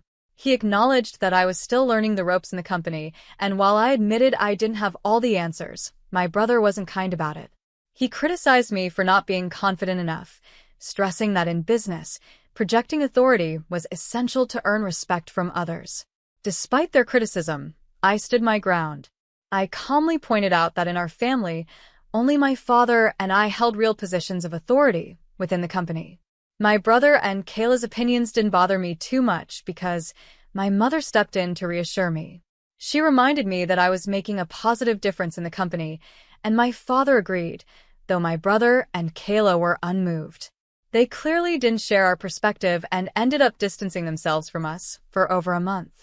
It was obvious that they were upset by our differences in opinion. During that difficult time, I reflected on the situation and told my parents, Paul and Kayla can say whatever they want. It didn't affect me much, especially as they continued living their extravagant lifestyle. They would dine at the fanciest restaurants and take lavish vacations, doing their best to maintain the illusion that Paul was the rightful heir and future president of the company. While they were busy with that, my father remained focused on expanding the business, pouring all his energy into making it grow. Then one evening, everything changed. My father started complaining about severe chest pain. Worried, I immediately urged him to rest and promised to call an ambulance. As he struggled, he pointed toward a drawer and whispered, "There's a letter for you in there. If anything happens to me, read it. The rest is for the lawyers." Tragically, before the ambulance could even arrive, my father lost consciousness and never woke up again. He passed away, leaving us devastated. At the time of his passing, my brother and Kayla were on yet another vacation. They didn't rush home immediately. They returned a couple of days later as though their delay didn't matter. At the funeral, my brother casually said, "We're relieved we made it back in time. Who would have thought Dad would pass away while we were on vacation?" His lack of concern stunned me. It was as if he didn't realize that my mother and I had been left to handle everything by ourselves while he and Kayla enjoyed their trip. Later, when I had a moment alone with him, I asked quietly, "Did you have a chance to come home earlier?" Without any hint of remorse, he replied, "I couldn't. Our flight was already booked." His attitude was cold and dismissive, showing no regret for not being there when our family needed him the most. Soon after, my brother addressed the employees of the company. Standing proudly, he declared, "Thank you all for your help. From now on, you can trust me to take over my father's position in a good way." Kayla chimed in, praising his dignity and expecting everyone to admire him. Their behavior arriving late, acting like nothing was wrong, and arrogantly assuming leadership left me frustrated and annoyed. It was clear that Paul and Kayla were more interested in appearances and maintaining their lifestyle than in truly stepping up for the family or the business. Their lack of empathy, along with my brother's arrogant attitude, made me realize just how disconnected they had become from the true values that built our company in the first place. As I guided everyone to the meal table during the ceremony, my brother continued to act overly proud. He began criticizing the food, questioning its quality as if nothing was ever good enough for him. Trying to calm him down, I reminded him, "Mom and I already discussed and approved this menu. Everything's fine." But I could feel his arrogance growing. I decided to stand my ground, saying, I don't need you telling me what to do. This is exactly why people don't really understand what it means to be a true president. My brother's confidence in himself quickly turned into bossiness as he started ordering the employees around, including Thomas, a long-time and well-respected staff member. Seeing this, I stepped in. Paul, don't be so bold, I cautioned. They aren't just employees, you need to show some humility and treat them with respect. I hoped to make him see reason, but my words didn't seem to reach him. My brother responded arrogantly, "These guys should respect me more. I'm the president now." Kayla, standing by his side, quickly backed him up. "That's right, Isabella. Stop arguing with Paul. He's the president of the company now, and if you don't listen, he can fire you. He has that power," she said, clearly enjoying the authority they thought they had. While this heated exchange was going on and they were making a scene, a man suddenly approached us. "Sorry to interrupt," he said politely. "Your father asked me to handle the inheritance matters." It was the lawyer my father had hired before he passed away. I remembered my father mentioning this lawyer before, and I realized that he had carefully planned for this moment, thinking ahead about what would happen after he was gone. As soon as the lawyer started talking about the inheritance, both Paul and Kayla's faces lit up with excitement. They eagerly welcomed him, smiling broadly, ready to get things done quickly. Kayla especially seemed thrilled at the mention of money. "Isn't my father's inheritance worth $750 million? Paul asked, with tears welling up in his eyes. The amount sounded like a fortune, and Kayla was practically glowing with excitement. $750 million. That's so much money, she exclaimed. Owning a company with that much wealth is like living a dream. The employees who overheard this began whispering amongst themselves, clearly intrigued by the amount. Sensing the moment of importance, Kayla stood up proudly and announced, "Everyone, be quiet. This is the moment when the company and the $750 million officially pass to Paul." But just as she finished her proud declaration, one of the employees couldn't help but laugh. There was an awkward pause as my brother grabbed hold of the will and started reading it out loud, eager to confirm his new wealth. But as he read further, his expression changed. His face, once filled with pride, now turned pale with shock. Kayla, standing beside him, was confused as she watched his reaction. It didn't take long for the truth to hit him. According to the will, the entire company, everything my father had worked so hard for, was to be passed down to the oldest daughter. Me, Isabella. My brother stared at the paper in disbelief. He was silent at first, but then he began shouting, "This can't be true. This has to be a mistake." In a calm, serious tone, the lawyer stepped in, saying, "This is a legally valid will. There is no mistake." My brother's voice grew tight and strained as he tried to process the shocking reality that everything had gone to me, not him. "I don't care about this," my brother shouted, his frustration clear. "How can Isabella be the president instead of me? Maybe Dad was just getting old and confused." The lawyer, trying to stay neutral, added, "It's possible your father's judgment wasn't entirely clear. A will made by someone who isn't thinking straight might not hold up in court." Hearing this made my heart ache. I couldn't stay silent anymore. I couldn't let my brother and Kayla insult our father, a man who had always been fair and thoughtful. Even though they were family, I couldn't allow them to tear down his good name like this. The idea of my brother becoming president seemed completely unthinkable to me. He had never shown the dedication or commitment required to lead the company. My words seemed to enrage him even more. "What are you saying? Are you implying I'm not good enough to be president?" he demanded, his voice rising. Without hesitation, I replied, "You're right. How can you lead a company when you've never really contributed to it? You haven't put in the effort. You don't understand what it takes." "Don't be ridiculous," my brother shot back angrily. "Kayla and I even built a huge house fit for a president. We went to great lengths to make me look like the future leader." I couldn't help but respond. "By building a mansion? By spending money on fancy restaurants? That's not how you lead, and it certainly doesn't help the company's image. Sure, money is important, but it's not everything. And let's not forget Dad paid for most of that house and your extravagant lifestyle." Paul's face flushed with anger. How would you know all that? I explained. Before he passed away, Dad left me a letter. In that letter, he outlined everything how much he had spent on you and Kayla, and that it would count as your gift during his lifetime. So, according to the will, your share of the inheritance is practically nothing. Kayla's eyes widened with shock as she realized what this meant. Wait a minute, are you saying that the $750 million inheritance has already been spent? That doesn't seem fair if we're getting so little from it. One of the employees, the same one who had laughed earlier, decided to step in at this moment. Excuse me, he said to Kayla, but the $750 million you're talking about isn't personal money. It came from the company's funds, and I think all of us employees are well aware of that. Kayla looked even more confused. So, can money from the company be inherited? She asked, sounding a bit panicked. I looked at her directly and answered, no, it can't. Company money is meant to keep the business running, not for family members to inherit. Your share of the inheritance is minimal because most of the money you've been enjoying came from the company's accounts, not personal wealth. Kayla's face fell as the realization sank in. That's really disappointing, she said quietly, clearly upset by the revelation. I was just as shocked by the inheritance as everyone else. $750 million, it was a staggering amount.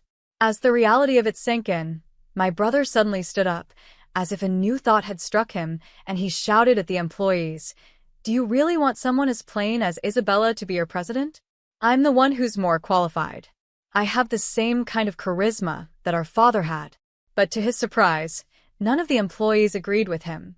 Thomas, a longtime staff member who had known my father for years, stepped forward and calmly responded to my brother.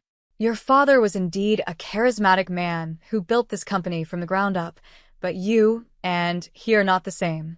What you're showing isn't charisma, it's arrogance. My brother's face flushed with anger as Thomas's words hit him hard. How can you say that? I'm just as much a part of this company as Isabella, Paul protested. But Thomas, remaining composed, pointed out, Paul, you might be part of the company, but we rarely ever see you actually working here.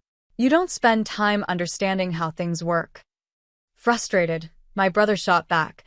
That's because I don't have time for the regular work. I'm busy networking and making connections with important people. I don't have time for tasks that anyone can do. Thomas shook his head and continued. Networking isn't everything. Isabella works diligently every day, handling her responsibilities and making sure she understands the business inside and out. She does it all quietly behind the scenes, just like your father used to. I see the same dedication and sincerity in Isabella that I saw in your father. That's why I believe she is the right person for the job. His words struck a chord with everyone present. The employees began nodding in agreement, clearly touched by Thomas's honest assessment. Feeling supported and moved by their trust in me, I spoke up. Thank you all so much. Honestly, I'm just as surprised as anyone by this sudden news. But having seen my father's hard work and dedication over the years, I care about this company just as much as he did, and just as much as all of you do. I'll need your continued help to keep it going strong. The room erupted in warm applause, and I bowed deeply, grateful for their support. With newfound confidence, I added firmly, every one of you here is an important part of this company. You've all contributed to its success, and anyone who ignores your efforts is not fit to be an employee, let alone the president. And yes, even the president can be fired if they're not doing their job. My brother's face turned red with frustration. What are you even saying? I'm your brother, he shouted, clearly irritated by my words. I looked at him steadily and replied, I mean exactly what I said. You even mentioned earlier that if you became president, you might fire me. Paul was furious. How can you say this? I'm family, he exclaimed, unable to believe what was happening. But I stayed firm. Family or not, I can't keep someone on the payroll if they're not doing their job.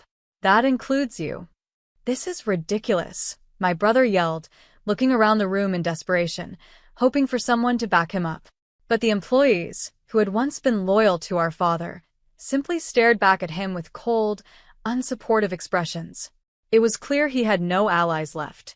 Realizing he was alone, my brother and Kayla left the room, their heads hanging low. After that day, Paul lost his position at the company. He had to rely on the small inheritance he received, but it wasn't long before the money ran out. Soon, he came to me, asking for a loan to help him get by. Disappointed by his lack of effort and unwillingness to change even after losing his job, I knew that continuing to support him wasn't the answer. Paul had never taken the opportunity to prove himself, and now, despite everything, he still refused to take responsibility for his own actions.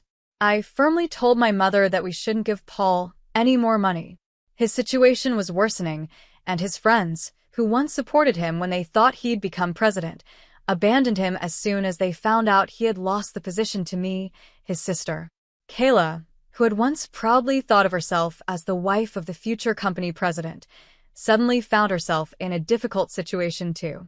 In an effort to stay afloat, Paul and Kayla made the tough decision to sell their large mansion.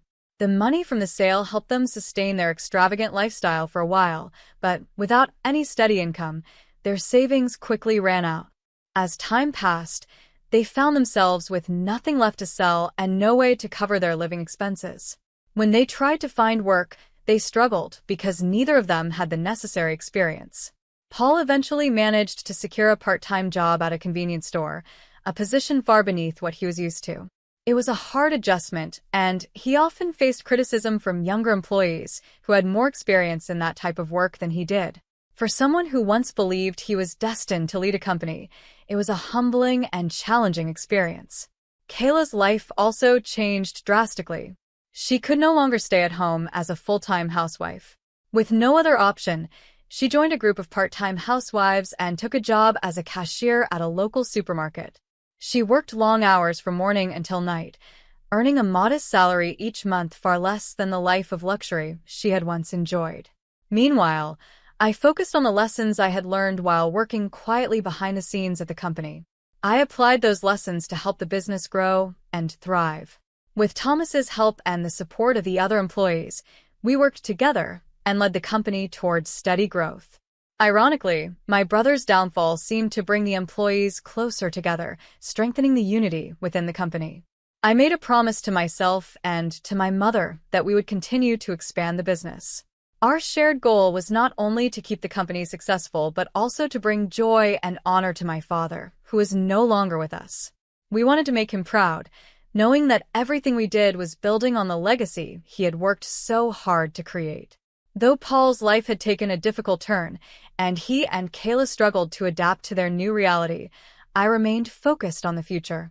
With my mother by my side and the support of our loyal employees, I was determined to lead the company toward even greater success, honoring my father's memory every step of the way.